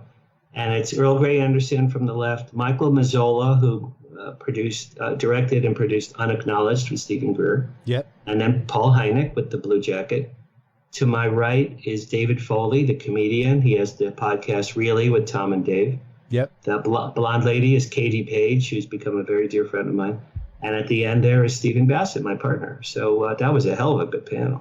Yeah, and I mean, we've had Stephen on a few times. We have Earl Grey on a few times. I talk with Earl regularly. Chris. These are the people that carry the water. You know, these are the guys that are carrying the water for us. Well, and I think that bears to be said also, Dan, is that a lot of people do not realize the folks that are behind the scenes actively trying to bring awareness to this topic. There have been people like Steve Bassett in Paradigm Research, who much like Dr. Stephen Greer, things like that, much like Dr. Lear, have been put forward for decades. Yes, yes, absolutely. Talking with members of Congress, senators, all kinds of things to rally on our behalf, and even the slight UFO UAP panels that we had were groundbreaking in what was said and what was discovered. I just finished reading a book called UFO ... Contact from the Pleiades by Britt Elders. Okay. Britt Elders is going to be on I have my own podcast every Thursday night. She'll be on a week from this Thursday, the 11th. And Britt is a member of HDA. Britt and her late husband, Lee, as you know, studied Billy Meyer's case in Switzerland for years and years and years in the 70s. And my God, Chris, when you look at the photos in this book, they are crystal clear, sharp, of 4 different kinds of UFO craft that Billy Meyer shot from 75 into the 1980s. And these are real. And these are real. These photos were studied. The audio recordings Billy Meyer made were studied. Pieces of metal that Billy Meyer gave Lee and Britt Elder for analysis were studied. No one could figure out these UFOs that were photographed. These were not models. These were not models on strings. The man had one arm, and he's up in the mountains in Switzerland, and he's shooting magnificent craft 50 to 100, 300 feet away. And they're crystal clear, perfectly sharp. And these photos have been validated. And my question is, why does the world, and why is this not on the front page of the New York Times? Why does the world not know? I've heard about Billy Meyer for 20 years. And I'm like, and I personally always heard, he was a con man. He had UFOs on wires, or he'd throw a Frisbee in the air. And I'm thinking, that's what I heard. And I just read this book, and I'm going to interview Britt next week. And I'm like, my God, how is this not common knowledge? Well, and that is a topic that we discuss regularly on the show, Dan. As somebody who's worked in mainstream and side stream media, technology is not sexy. Good answer. And it's sad that to the average person, a headline like CERN turns matter into light, like that should not be on your way out to commercial break, like, and when we come back from these coffee break commercials, like it's always scooped to the side. And it's interesting to see that. And, there are great people like Alan Alda out there who is doing some great work right now with his institute, helping scientists learn to speak non-science, so that they can actively, like, hey, billionaire who wants to invest in something, here's a good science idea that'll help humanity. If you don't know how to put that into a 3-minute elevator pitch, you don't know how to talk to a billionaire who can fund you, you know? And it's interesting because very much it's very much the same way in our community in how you talk to an experiencer, how you get them to be comfortable talking about their experience frequently, and even getting people to understand how to communicate with science. You know, it wasn't really until the reclassification. I know a lot of people in the communities don't like UAP. The only reason I like it is because it made science go, well, technically phenomena is right there in the scientific method. You know? Steve Bassett was one of the people that helped. He told me this to my face, that he was one of the people who came up with and helped promote UAP. Yeah. Because he feels it takes away, UFO is the day the Earth stood still, 1950 Robert Wise movie. That's a UFO flying saucer. It's in a Kleenex box. Yeah. UAP. That's what Ryan Graves and Grush and Fravor and Congress. Yeah. And Congress is asking about UAPs. Just that term, and listen, it's just 3 letters, but the term has elevated and taken away a lot of the stigma. It's made it more palatable. Yeah. That now most people know UFOs and UAPs are synonymous, but to the world at large, it's like the new and improved term. In fact, there's a clip of Hillary Clinton on Jimmy Kimmel, and Kimmel goes, Mrs. Clinton, if you become president, you'll look into UFOs, right? And he goes, no, Jimmy, it's UAPs now. Yeah. So it has elevated the concept away from Little Green Man and classic flying saucer. Well, yeah. And I mean, that's exactly what NASA said in their first panel, was that the reclassification of this brings it directly into the purview of science. Our job is to eliminate phenomena from our data set. And since the term came along in the last several years, the media have been showing more and more UFO reports on the news, and the best part is they're chuckling less. Yes. They're making Little Green Men jokes less. They still are, but less. They're like, the UFO was reported, or UAP was reported over Denver, and they'll show a clip, and then they're not laughing like in the past. Like they think we're all bat S-word crazy. And you actively have new books out right now. Let's get into those a little bit, Dan. Sure.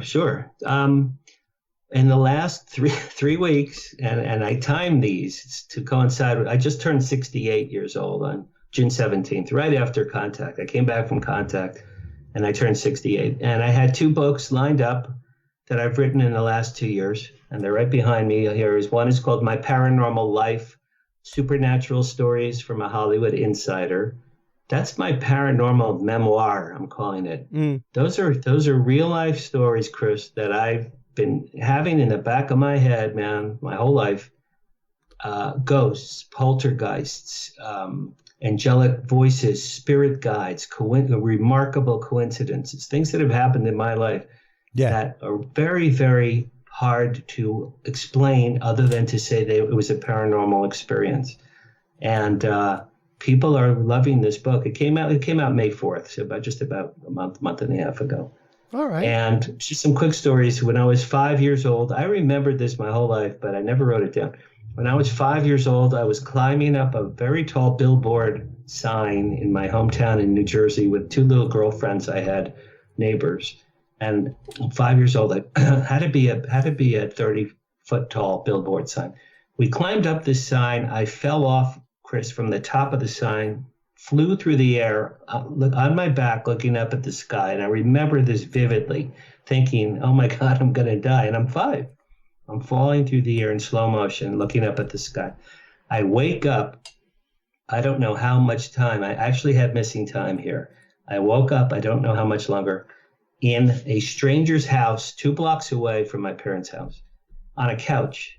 I wake up, I sit up, I'm 5, I'm looking around. I said, hello, hello, anyone here? No one was home. No one was there. Whoa. And I'm thinking, how did I get here? It wasn't the 2 little girls that I was playing with, my next door neighbors. They would have been there. And then his best part, and this is all true, man. It's a vivid memory. I stood up, I looked to the right. In front of the front door of this house was a 7-foot tall creature. It was white chocolate in color. It had the face of a bull. It had the body of an angel, but the wings, here's what I remember vividly. The wings, where the wings would have been, were bones, bony stumps. It's like Wow. God had taken like a hedge clippers and cut off these wings. So the wings should have been there, but they were cut off. And it had the face of a bull, and it turned around and it snorted at me. It snorted at me and I looked at it and I thought to myself, he doesn't like me. And then it vanished. It dissipated through the screen door, and that was it. And I walked home, and then that was it. I told my mother this story. Why didn't you tell me this story? I go, Mom, I was 5 years old. I'm supposed to tell you I saw a gargoyle save my life when I was 5 years old. So I think, honest, and I know this is crazy, but I think something remarkable happened when I fell off that sign at 5. Did I die? I have no idea. I don't know if I died and came back. Was I taken? Was I abducted? I believe that gargoyle creature saved my life and brought me to this home. This is a stranger's home. To this day, I don't know where he took me to. And no one was even home. People, where I lived, you didn't leave the house unlocked. No one was home. So I think something remarkable happened at a very young age that took me onto the other side. Because since then, I've had ghosts and poltergeists, and I've heard voices in my right ear countless times tell me things to do. And every time it's told me something to do, I did it and it came true and it worked out to my advantage. So I think that's when my paranormal life began, after I fell off that sign. Fascinating. Is that a crazy story? Crazy story? Yes and no, Dan, because quite honestly, my listening audience knows I've told the story here. I've told it on other shows. My first paranormal experience was looking out, and I remember being about 4.5 years old. We lived in a little trailer house. Back behind us was Pat's house, where I would go during the day, help her get chicken. She'd take care of me while my mom was at work. And there was an old swing set, like a tetanus 1970s swing set. You know the ones with the facing swing bench on it. And leaning out next to that was a dark, shadowy figure with wings, a tail, and horns that was beckoning for me to come outside. Really? Wow. First vivid memory that I have in my life. Not even joking. I totally believe you. I do. What do you think? Was that a devil or was that a gargoyle? What do you think that was? I don't know. And once again, I've even thrown up the fact of hey, it was like 1980s. There were definitely the deviled ham commercials, things like that. Who knows what was tropely stuck in my head? But there was this shadowy figure that was beckoning for me to come outside. I don't know if beckoning me to come out in a protective way, beckoning for me to come out in a, come here, I got something to show you. Hey, kid, give me your consent kind of way, know? Chris, that's a hell of a story. So clearly this thing was not human, but do you think it was was it an extraterrestrial being of some kind? It was definitely not from here. That was definitely the vibe that I got. At the age that I was, I don't think I had a distinction between. I don't think like my son has a distinction between these things because of the things I'm into. Yeah, the shows he's come in that I'm watching, oh, what's Bigfoot? Well, okay. Well, let's get into the conversation. By the way, I love Bigfoot. How could Bigfoot not be real? Seriously, it's been seen around the world a million times for what, 1,000 years? Yeah. Of course it's real. The question is, what is it? Well, and when are we going to meet one? Of course the phenomenon is real. And these gargoyle type creatures seen in your experience and in my experience are creatures that have been seen by other people. I've had shadow person experiences. It's interesting once you've touched that paranormal side, Dan. I truly believe that it's very much like a magnet to a watch. You know, there's always a little bit of that magnet with the watch from that point forward. Well, I think what's very, very cool is so in 2007, I began studying ufology seriously and deeply and intensely. And then my book, after they came, my UFO book came out last year. But I've met so many people that have had, like I said earlier, remarkable experiences. But I think, Chris, what's happening is, for example, you and I are friends now, man. I mean, you and I have found each other.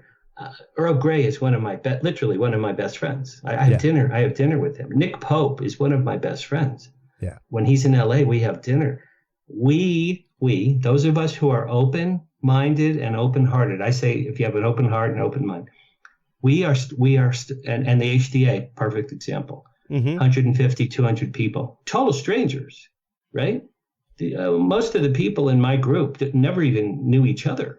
Most of these people, I mean, some of them knew each other, but Stephen Bassett and I were the catalysts to bring together many, many disparate people. Yeah.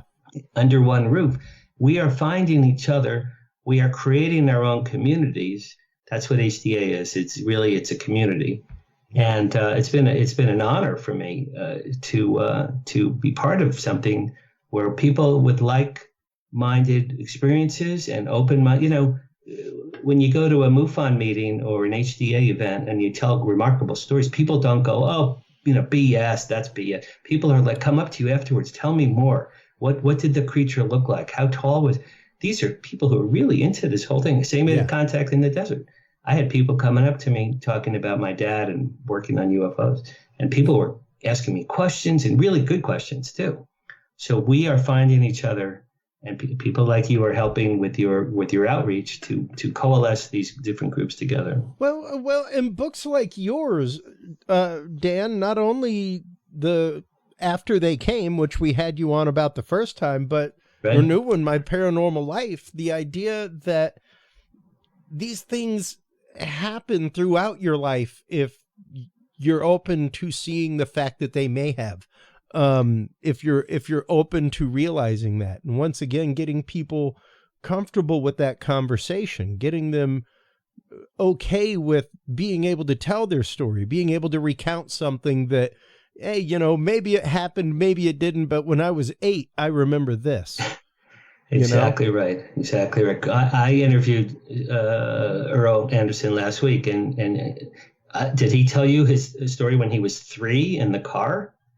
When he was 3 in a car and he almost something supernatural took him out of the car. His parents' car crashed hard, and he was by the back window, the back seat, and his father's medical machine was behind him. Something took him through the window and placed him gently on the ground.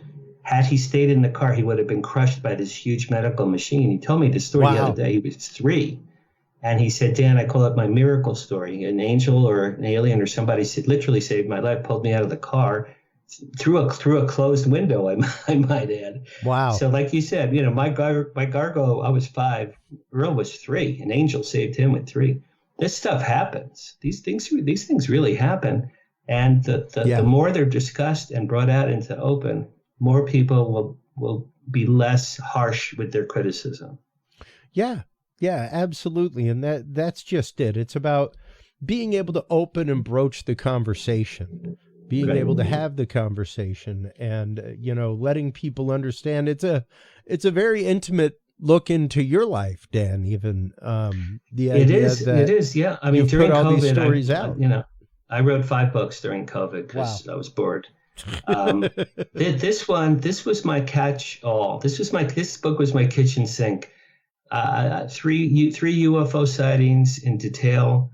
After my dad passed away, I was very close to my dad. He visited me 4 times in my bedroom, 4 times. The first time he spoke to me with words, and then the other times he turned lights on and off. He was playing my drum set in my bedroom in the middle of the night. My dad was very spiritually drawn to me from the other side. Right after he died, Chris, within the 2-3 weeks after he died, my dad kept coming into my room, man. And then it stopped. 20 years ago, I had my dead grandfather was a poltergeist in my house. That's a whole chapter in my book. Things were flying around my house. Things were flying. Doors were slamming. I once accidentally lit a bunch of matches by the fireplace too quickly. In my hand, I had a torch of fireplace matches, those tall, decorative matches, 50 of them. They lit by accident in my hand. And I stood there thinking my face is going to catch fire. And this bluish white mist from the dining room flew through the air. And it was like Casper the Friendly Ghost without a face. Flew through the air fast, grabbed this torch of matches, lit matches, grabbed it out of my hand and threw it into the fireplace so my eyebrows wouldn't catch on fire. I swear to God, that's a true story. I looked, I'm like, what the hell was that? Because I felt it pulled the thing out of my hand. Long story short, we did, my kids and my girlfriend, and we did a Ouija board. After 3 months of weird things happening, doors slamming, glasses breaking, things flying around the house. We did a Ouija board. On the Ouija board, and I caution people with Ouija boards, you have to be careful. Yeah. But we sat around with the planchette, the thing that moves, and I said, is there a ghost in my house? Yes, right away, yes. What's your name? Joseph. Okay. Where are you from, Joseph? Chris, it wrote Syria. My grandfather was from Syria, because I have chills right now telling you. No, but my kids and my girlfriend, they didn't know that. I wasn't moving the planchette. Syria. Are you my Grandpa Joe? Yes. My Grandpa Joe died in 1967. This is the year 2003, okay? Then I said, Grandpa Joe, what are you doing here? And it wrote, to teach. I said, what do you want to teach? Then it wrote, Jordan. Jord. That's my son's name. My son was there. Oh, Jordan, wow.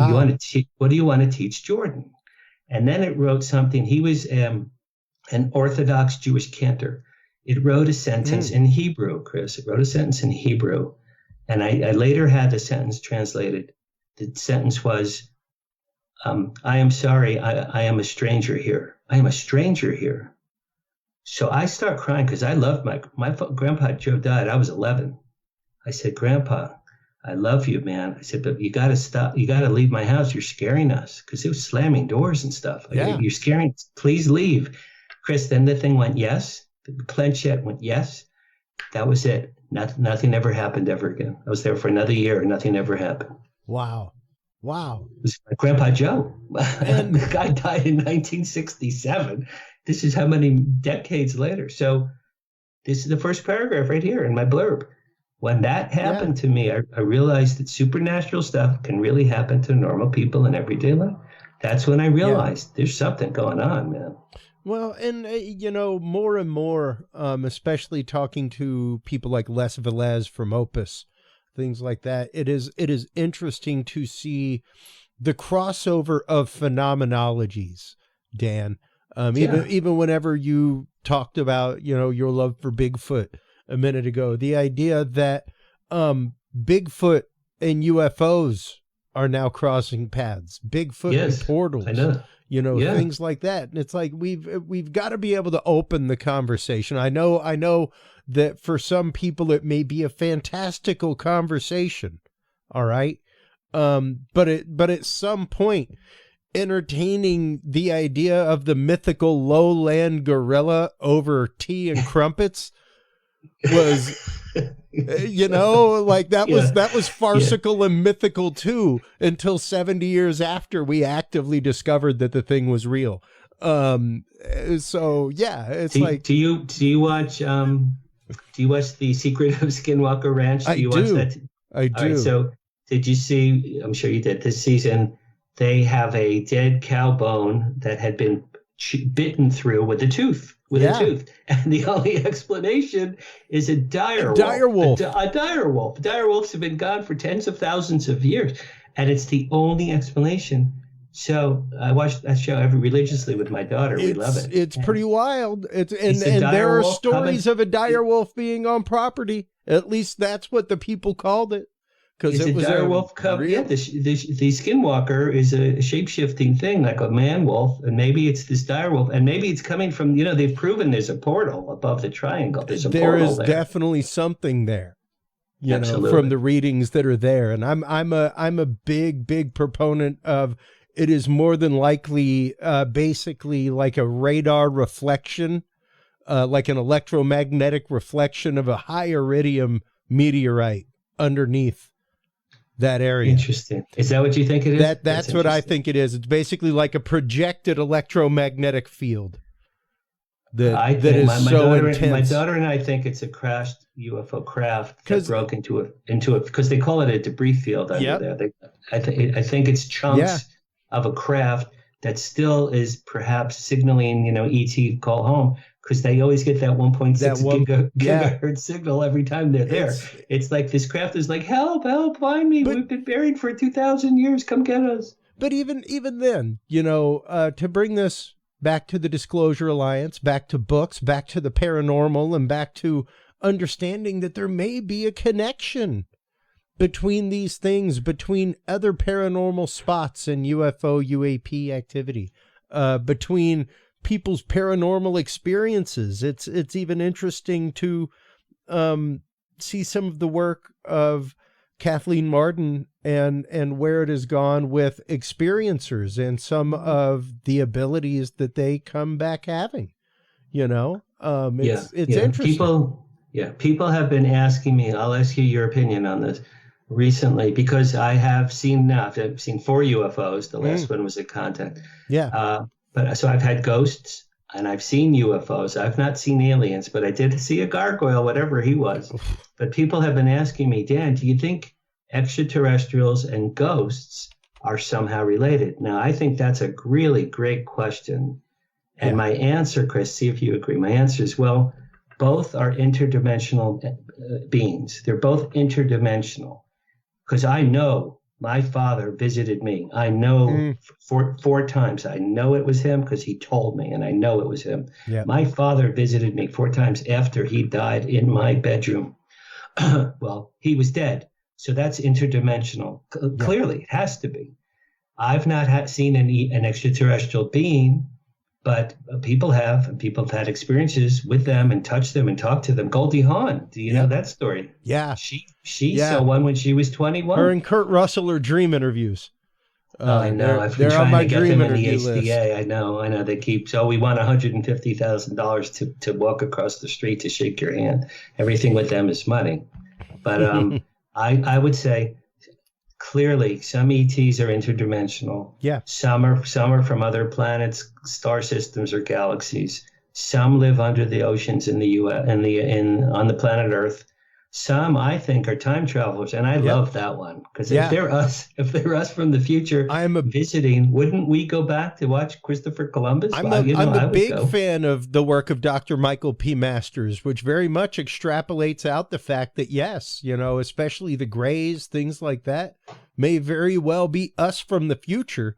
Especially when you start looking at the very AI concept of them. When you start looking at the questions that they ask, they're very, very interested in DNA, things like that. They're very, very interested in giving the message of stop using nuclear weapons. So could it be the fact that it's us from the future coming back, trying to gather information and figure out what we did? And maybe try to knowing our present is their past.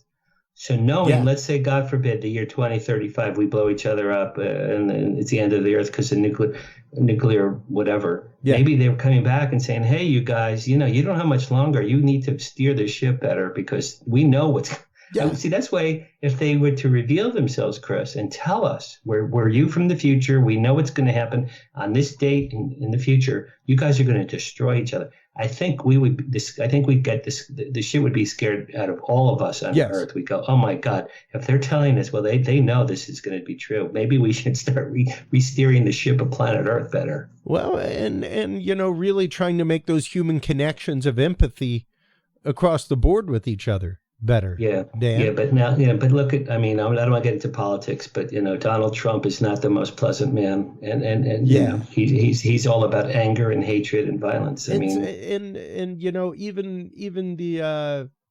the whole concept of being locked into a negative news cycle to begin with, being locked into just a constant state of negativity and panic.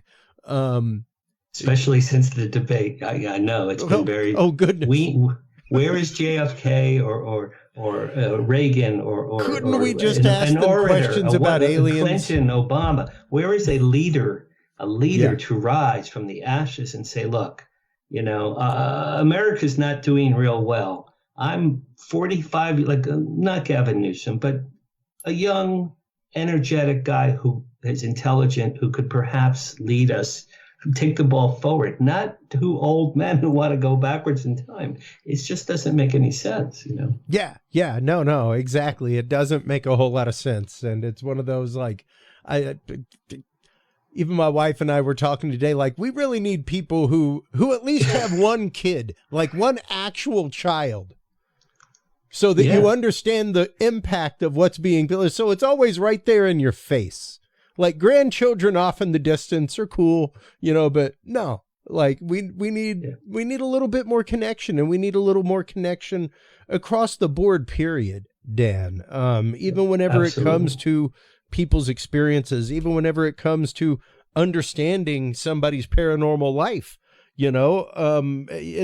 these are experiences that change people. These are experiences that I love the term that Earl Grey and Kathleen Marden used, the ontologic shock, the fact that everything that you know to be and believe changes on the head of a dime when one of these experiences happens to you. And that can be hard to express to friends. It can be hard to express to family, much less if there's any kind of, very personal things that happen in an abduction experience, things like that. So even opening the conversation with books like yours to let people know that, hey, I had these experiences happen in my life too, Absolutely. I had a good talk with Katie Page. Well, when she was on my panel at Contact, Katie, I said, Katie, how do you've had so many experiences as a young child and as a young teen. She was on a ranch in Colorado that preceded Skinwalker Ranch. And she had all kinds of weird and not pleasant things happen to her. I don't know if you ever interviewed Katie Page. But I said, how do you talk to people who don't believe you? She goes, I tell my truth. I tell my stories. I'm explaining what happened to me. I'm not espousing my beliefs on anyone. I'm not making you have to believe me. I'm telling you my truth. And if hopefully you'll be understanding to my stories. And if not, then Dave Foley interjected. He goes, and if not, find other friends. That's what he said. If not, find other friends. Yeah. And I thought that was the perfect answer. Walk away, find someone who will have a conversation with you. Yeah, precisely. Because it is the fact of, we talk about it regularly on the show. The idea that there is not only the want of confirmation there for people, but a lot of fear when it comes for it as well. So finding a community of people that are accepting, finding a community of people that are empathetic to what has happened to you is so important. So important. That's a really good word, empathetic. And again, HollywoodDisclosureLines.org. That's what we're about, man. Nobody makes fun of anybody, and there are some crazy stories going on in that with our people. Well, and it's amazing here in the last couple minutes. Oh Oh, can I push my other book, 5? Can I mention my book? Absolutely. I was just about to say, let's get into 5 for about 5 minutes or so. See, and then I I'm want to perfect hear that way? your experience story from Contact. Oh, okay. Okay. All right, let me talk about 5. So Yeah. 5 just came out the other day. It's literally the day before my birthday. It was June 17th. 5, here's what that was. I walk 5 miles for exercise. I walk 5 miles every other day through Beverly Hills and West Hollywood, where I live. And since COVID in the last 4 years. So every day, every other day, 5 miles. So I'm just one day last year, I'm thinking 5 miles, 5. Just the word 5. I'm like, I really like that word 5. What is that? What could that be? And then I was thinking, that would be a cool nickname if someone's name was 5, like their nickname. And then I'm like, well, what would the real name be if that was your nickname? So the only thing I come up with was Fievel. Sure. Okay, so now I'm thinking, okay, Fievel. Now I have Fievel. His nickname is 5. Who is Fievel? Now, Chris, the craziest thing. I worked with Bruce Springsteen when I was 16 years old in 1973. That's in my first book, Flirting with Fame. And I'm thinking out of nowhere, what if Bruce Springsteen was a serial killer? Is that just insane? What if a world's famous, beloved pop or rock music star, right? Plays concerts, hundreds of thousands of people go crying, they love him, crying, they're so happy to see. And then after the concert, everyone calms down. He gets in his car and he drives around at night and he kills and he murders women, and no one knows that Bruce Springsteen's a serial killer. So I'm like, I have 5 Bruce Springsteen's a mass murderer. I'm like, how do I weave that? So the premise for 5 is, in 1870s Europe, a man named Fievel is a famous actor on the Hungarian theater. But for reasons, you have to read the book, he becomes very distressed when he learns how his parents were murdered, and he becomes a serial killer. In 1870s Europe, this famous actor, Fievel, Right. nickname is 5, his nickname is 5, starts killing women in evil ways. Okay. Then he's murdered. When he's captured, he's murdered and he dies. 100 years later, a young kid named Billy Simon, who's from Boston, is a teenage musical prodigy. He's a singer, songwriter, guitarist. He's incredibly handsome. He has the voice of an angel, and he writes songs that make women cry. So in my book, 100 years later, this kid, Billy Simon, goes to Manhattan with his girlfriend, gets discovered. The agent, a legendary agent in Manhattan, makes him the world's biggest pop star. Okay.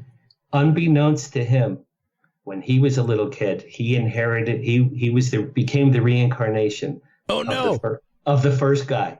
So it's a serial killer who dies, and 100 years later, he's reincarnated at the biggest pop music star in the world, but he's still a serial killer.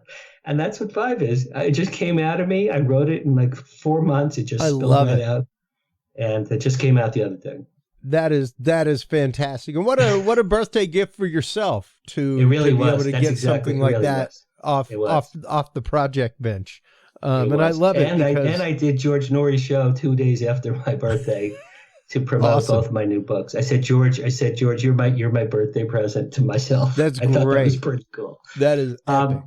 By the last night of Contact, June 2nd, June 2nd. Okay. June 2nd, Sunday night at Contact, they had a CE5. You know what a CE5 event is. It's the first time I'd been there. My friends, Serena DC and Michael Mazzola, ran a CE5 event, and they studied at the feet of Stephen Greer. They studied CE5 events for years with Stephen Greer. So they did one at Contact, about 200 people. 9 p.m. it started out on the lawn near the pool.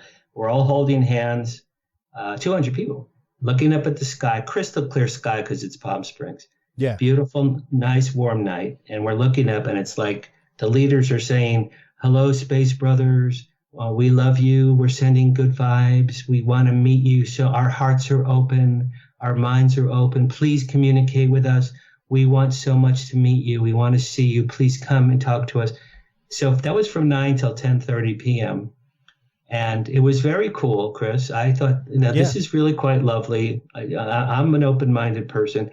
I didn't think in a million years something would happen. Honest to God, I thought this is very sweet. It was like a kumbaya campfire kind of thing, right? So from 9 to 10:30, we're holding hands, looking up. And after a while, you know, your neck hurts when you're looking up at the sky for 2 hours. So I laid on the ground. Now it's 10:30. People start to lay on the ground because we didn't want to stand anymore. Yeah. And they're saying, come on, you know, please show yourselves. Please, we want to see you. I'm looking up at God's my witness. We heard a boom. There was a boom in the sky, not super loud, but it was like a boom. And out of nowhere, a V, 300 feet in the air, a V craft came out of the puff of smoke in the sky. A V craft came over our heads rather quickly. It was rounded. It was a V, but it had rounded tips. Each of the 3 tips of the V was rounded. It was white, vanilla white color ice cream color with, you ever see vanilla ice cream with a caramel ribbon? Yeah. Caramel gold ribbon. It was vanilla white with caramel ribbon color. Gorgeous. It was gorgeous. And the best part, Chris, it was a V. Under each wing of the V were 3 suction cups, octopus suction cups. I swear on my daughter, I'm telling you the truth. Wow. 3 octopus suction cups. They were lit up, same color, white and gold, and they were going like this. They were pulsing. These octopus suction cups were pulsing, and I thought to myself, that thing's alive. So it looked like it was a V craft on top of some living entity because it was pulsing. It looked like a heartbeat, like bum bum. Wow. And all of these octopus discs were thumping. They were throbbing. And I'm like, oh my God, that's the most incredible thing I've ever. That was the last day of contact. So we all applauded, you know. And then I went to bed, and I was walking to the room. People, can you believe that? Wasn't that great? Wasn't that beautiful? I'm like, yeah, that was my 4th UFO. I mean, I didn't even think that was going to happen. That is incredible.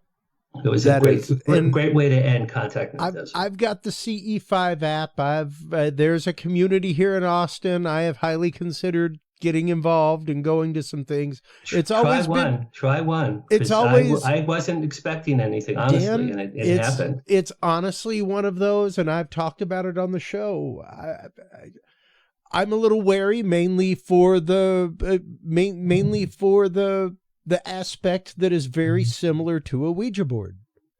You know, now granted, my intent is good. Don't get me wrong. I'm not trying to scry any answers to the future or anything like that, or practice any necromancy. However, I am putting an intent and an invitation out there, you know, and that's holding a big tater on a corner parapsychologically. You know what I mean? Well, I felt elated when I saw that UFO. I felt that's elated. incredible. That's incredible. And I could still feel it. You know, it was visually beautiful. Wow. It was pleasing to look at with my eyes. It was, I'm telling you, 12 seconds at the most, 12 seconds. Wow. But, that is a long experience, though.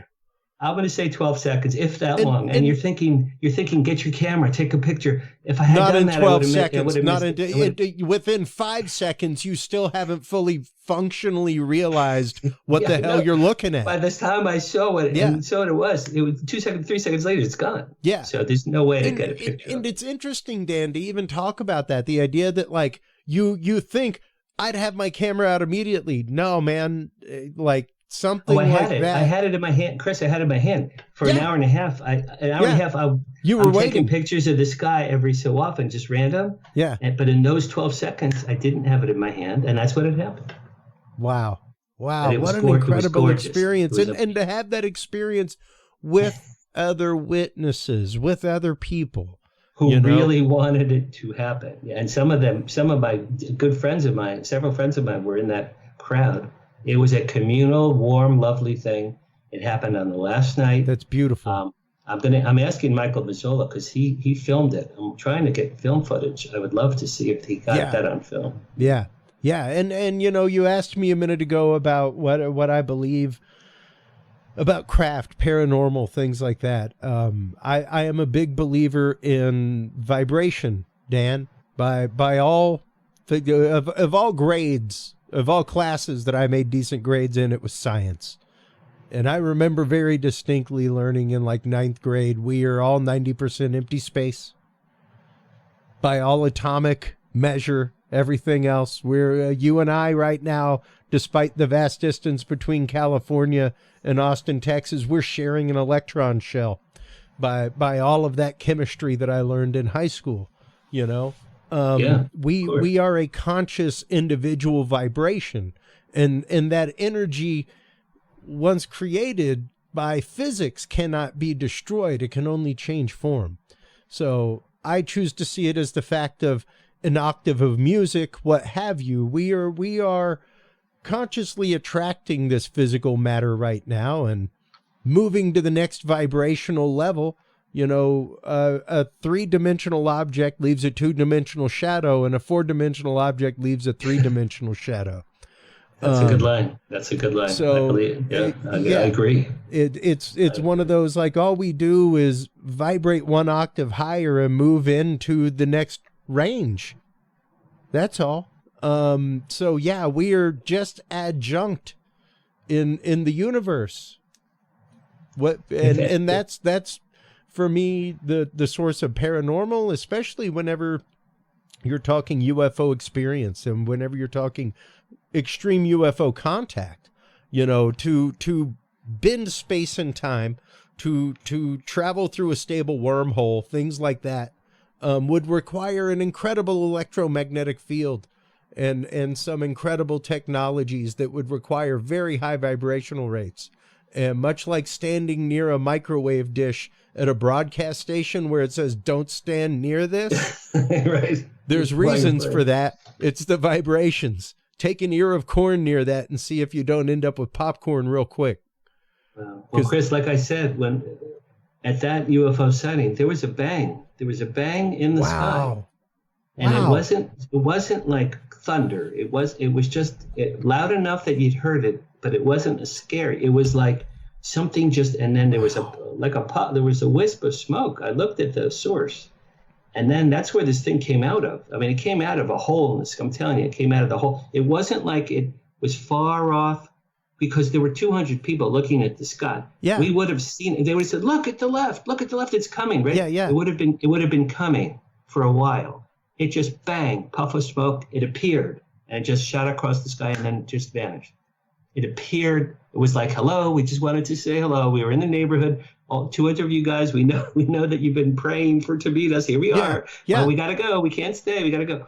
I was laying on the ground thinking, before I saw it, I was thinking, if I saw another UFO now, it would be so wonderful. It would be just so great, because I worked my ass off at Contact. I really did work hard, and I thought that'd be a treat. Then I was thinking, what would be even greater if something showed up, if it landed for us and said hello, we're whoever we are from Pleiades. And I thought to myself, I know I would just cry. I'd cry hysterically. Yeah. I would be so remarkably happy just to have experienced this reality, because I know it's real. We all know it's real. And so I'm thinking, please, I actually was thinking, please show yourselves. I'd love to see you. Please consider landing. I'd love to meet you. And I'm a semi-skeptical person. And when I saw this show up, as I'm putting out those vibes, I'm thinking, there's really something to this CE5. It's a real thing. Yeah, I couldn't believe it. I really was. And once again, I believe that much like any mass meditation initiative, things like that, that is an intentional shift of vibration, you know? And that rings out like a resounding gong when that happens, when so many people and whoever that was in that craft, and this was not a Chinese weather balloon, man. Wow. This was not a Chinese weather, and I don't think this was military. I don't think military have octopus suction cups that are vibrating. That is beautiful. Pulsing. I don't think that was a military Chinese craft. That's beautiful though, and what an incredible experience. And once again, just proof to the fact of you were there with phone in hand. And once again, it's weird because people don't understand the rapidity with which it happens, but also the fact that 12 seconds is a good sighting. That's like prime example. hold your breath for 12 seconds. Sit in 12 seconds of silence on a broadcast and see if you don't get antsy. It was enough to see it very, very clearly. Wow. It's imprinted. I see it right now. I can see it right now. It was crystal clear. It was low to the ground. I described it exactly like I said. The colors were unreal. The vanilla with the caramel swirl. Wow. Usually a craft is silver or it's black or clear or whatever, metallic.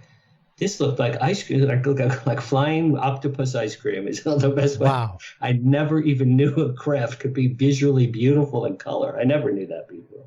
Incredible, Dan. Incredible. What an amazing experience. And I can't wait to read more about the other experiences that you have had in your life and My Paranormal Life, Supernatural Stories from a Hollywood Insider, as well as the amazing new book, 5, a novella.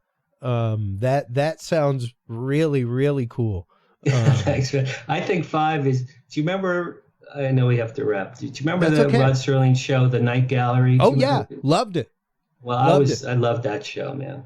The Night Gallery was a 1 hour anthology show. You know, each week it was a different short story. They were all creepy and weird and disturbing. Some of them it was before, it was really precursor to things like Tales from the Dark Side, Tales from the Crypt, all that kind of good stuff. It was Rod Serling's. It was after Twilight Zone. Yep. But before Freddy Krueger and hardcore, murder. Before gore. It was like the early 70s. That show was on. So my 5 book. In fact, I'm having dinner with a Hollywood agent on the 16th of July. I'm going to hand him 5, and I'm going to say, look, this is a 1 hour anthology TV show, short story. It's a short story, and there's a lot in there, and it's a lot of creepy weirdness. But I have really good characters. I have really good settings. I'm very good with dialogue. And the people that have read it so far said, Dan, man, there's something screwed up in your life. But this would be a hell of a good TV show. So I'm hoping that's what happened. Absolutely. Well, Dan, thank you so much, as always, for coming on. Before we let you go, one last time, let everybody know where they can go to find out more about the Hollywood Disclosure Alliance, if they are a member of the media, where they can go to become involved, all that kind of good stuff. Sure. Thank you very much, man. So HollywoodDisclosureAlliance.org is our website. Everything is there. We are open to new members on 2 fronts, UFO or UAP experiencers, researchers, authors, and disclosure advocates. I mean, we have Steve Bassett, we have Danny Sheehan, we have 2 of the top disclosure advocates in the world already. Yeah. And if you're on the Hollywood side, and Hollywood means the entertainment industry, and there, Chris, there you go. Hey, that's me. We just added that today, I think. Hollywood means the global entertainment industry. Yeah. Writers, producers, directors, performers. We have several movie stars. Shirley MacLaine is a member. So we are melding these 2 disparate groups together. I call it chocolate and peanut butter. They works good together. If you go to the contact page, you'll get me. If you go to the donate page, I always get that confused with the word donate page. We are a nonprofit 501c3. We are seeking donations. We are going to be beginning a monthly live events. We're going to start publishing our own newsletter, and we want to do an annual award show as well. Oh, fantastic. So we need donations.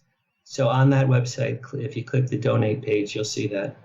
And then for me personally, for my books, danhararyauthor.com, danhararyauthor.com. All my books are up there, the background, history, and photos, all my books. And you could buy them there, and you could write to me as well. I'd love to hear from people. And Chris, thanks, man. It's always fun talking to you. I really appreciate this, man. Absolutely. Anytime and always. I am here to help and have these conversations, because, I mean, your experience at Contact is absolutely beautiful and quite literally brought me to the point of, I think I will contact my local CE5 chapter and see what I can do to have one of those experiences. I inspired you. Yeah, let me know what happens. Well, I've heard experiences from a few people, but this one takes the cake, man. Amongst everything, it takes the cake. Chris, honestly, when I went to hang with some friends. It was the last night of Contact. I'd had a few drinks with a friend at dinner, and I'm holding people's hands, and I'm thinking, this is really lovely. It's really nice. this is a real community, right? Yeah. And it's beautiful. It's Palm Springs in June. I mean, it's gorgeous, beautiful. Yeah. And honest to God, in a million years, I didn't think anything was going to happen. I didn't, because from 9 to 10:30, an hour and a half, absolutely nothing happened. And I'm looking at my watch, like, okay, but if nothing happens by 11, because I have an early morning, I'm going to have to go and leave this. And then this thing showed up. Hello, we're here. We love you. Take care. Got to go. And it just, people applauded. People cheered. It was like, wow, holy God, this really happened. It was wonderful. Really That's wonderful. amazing. Amazing. Absolutely awesome. Dan, once again, thank you so much for your time. Thank you so much for your candid candor on such an important topic, the relation between experiencers and media and the media and the public and the government. So thank you very much. Any way we can promote disclosure through the media, that's what HCA is all about. And welcome. And I'm going to send you the Slack invite so you'll be able to share your stories with the rest of our members, Chris. Absolutely. I appreciate that. Hold the line real quick while we close things out with the audience. While you are online checking out everything from Dan Harary as well as Hollywood Disclosure Alliance, make sure to stop on by Curious Realm. CuriousRealm.com/store is where you can find Dan Harary's book, as well as the brand new Field Observation and Encounter Log, folks. If you are out in the field as a paranormal investigator, if you're out in the field as a cryptozoologist or a UFO UAP field investigator, stop on by Amazon, stop on by CuriousRealm.com/store. Get your copy of the Field Observation and Encounter Log today. It is a great way to gather all of your data in one place for comparison, contrast, as well as being able to record it as it happens to you in the field, which, as any investigator will tell you, is the invaluable data to be able to get those experiences written down as fast as possible. So thank you so much, everybody, for your open hearts, your open minds. That is what makes the conversation. And without the conversation, we do not march forward into humanity. So remember, take care of yourselves, take care of each other, and stay curious. We'll talk to you soon. Bye-bye. Thank you for tuning into this episode of The Curious Realm. Stay tuned for more guests, forbidden topics, and hidden truths. Follow us on social media by searching Curious Realm. To download the official Curious Realm app and view the Knowledge Vault, or become a sponsor of Curious Realm, visit our website at CuriousRealm.com. Curious Realm is available on your favorite podcast and video services, CuriousRealm.com, as well as KGRA Radio, APR TV, and the official Curious Realm app for Roku devices. Curious Realm is a proud member of the Ground Zero Media and Aftermath Media family of podcasts. For more great shows and members-only content, visit aftermath.media today. Thanks for listening. Stay curious, and remember, the other side is always watching.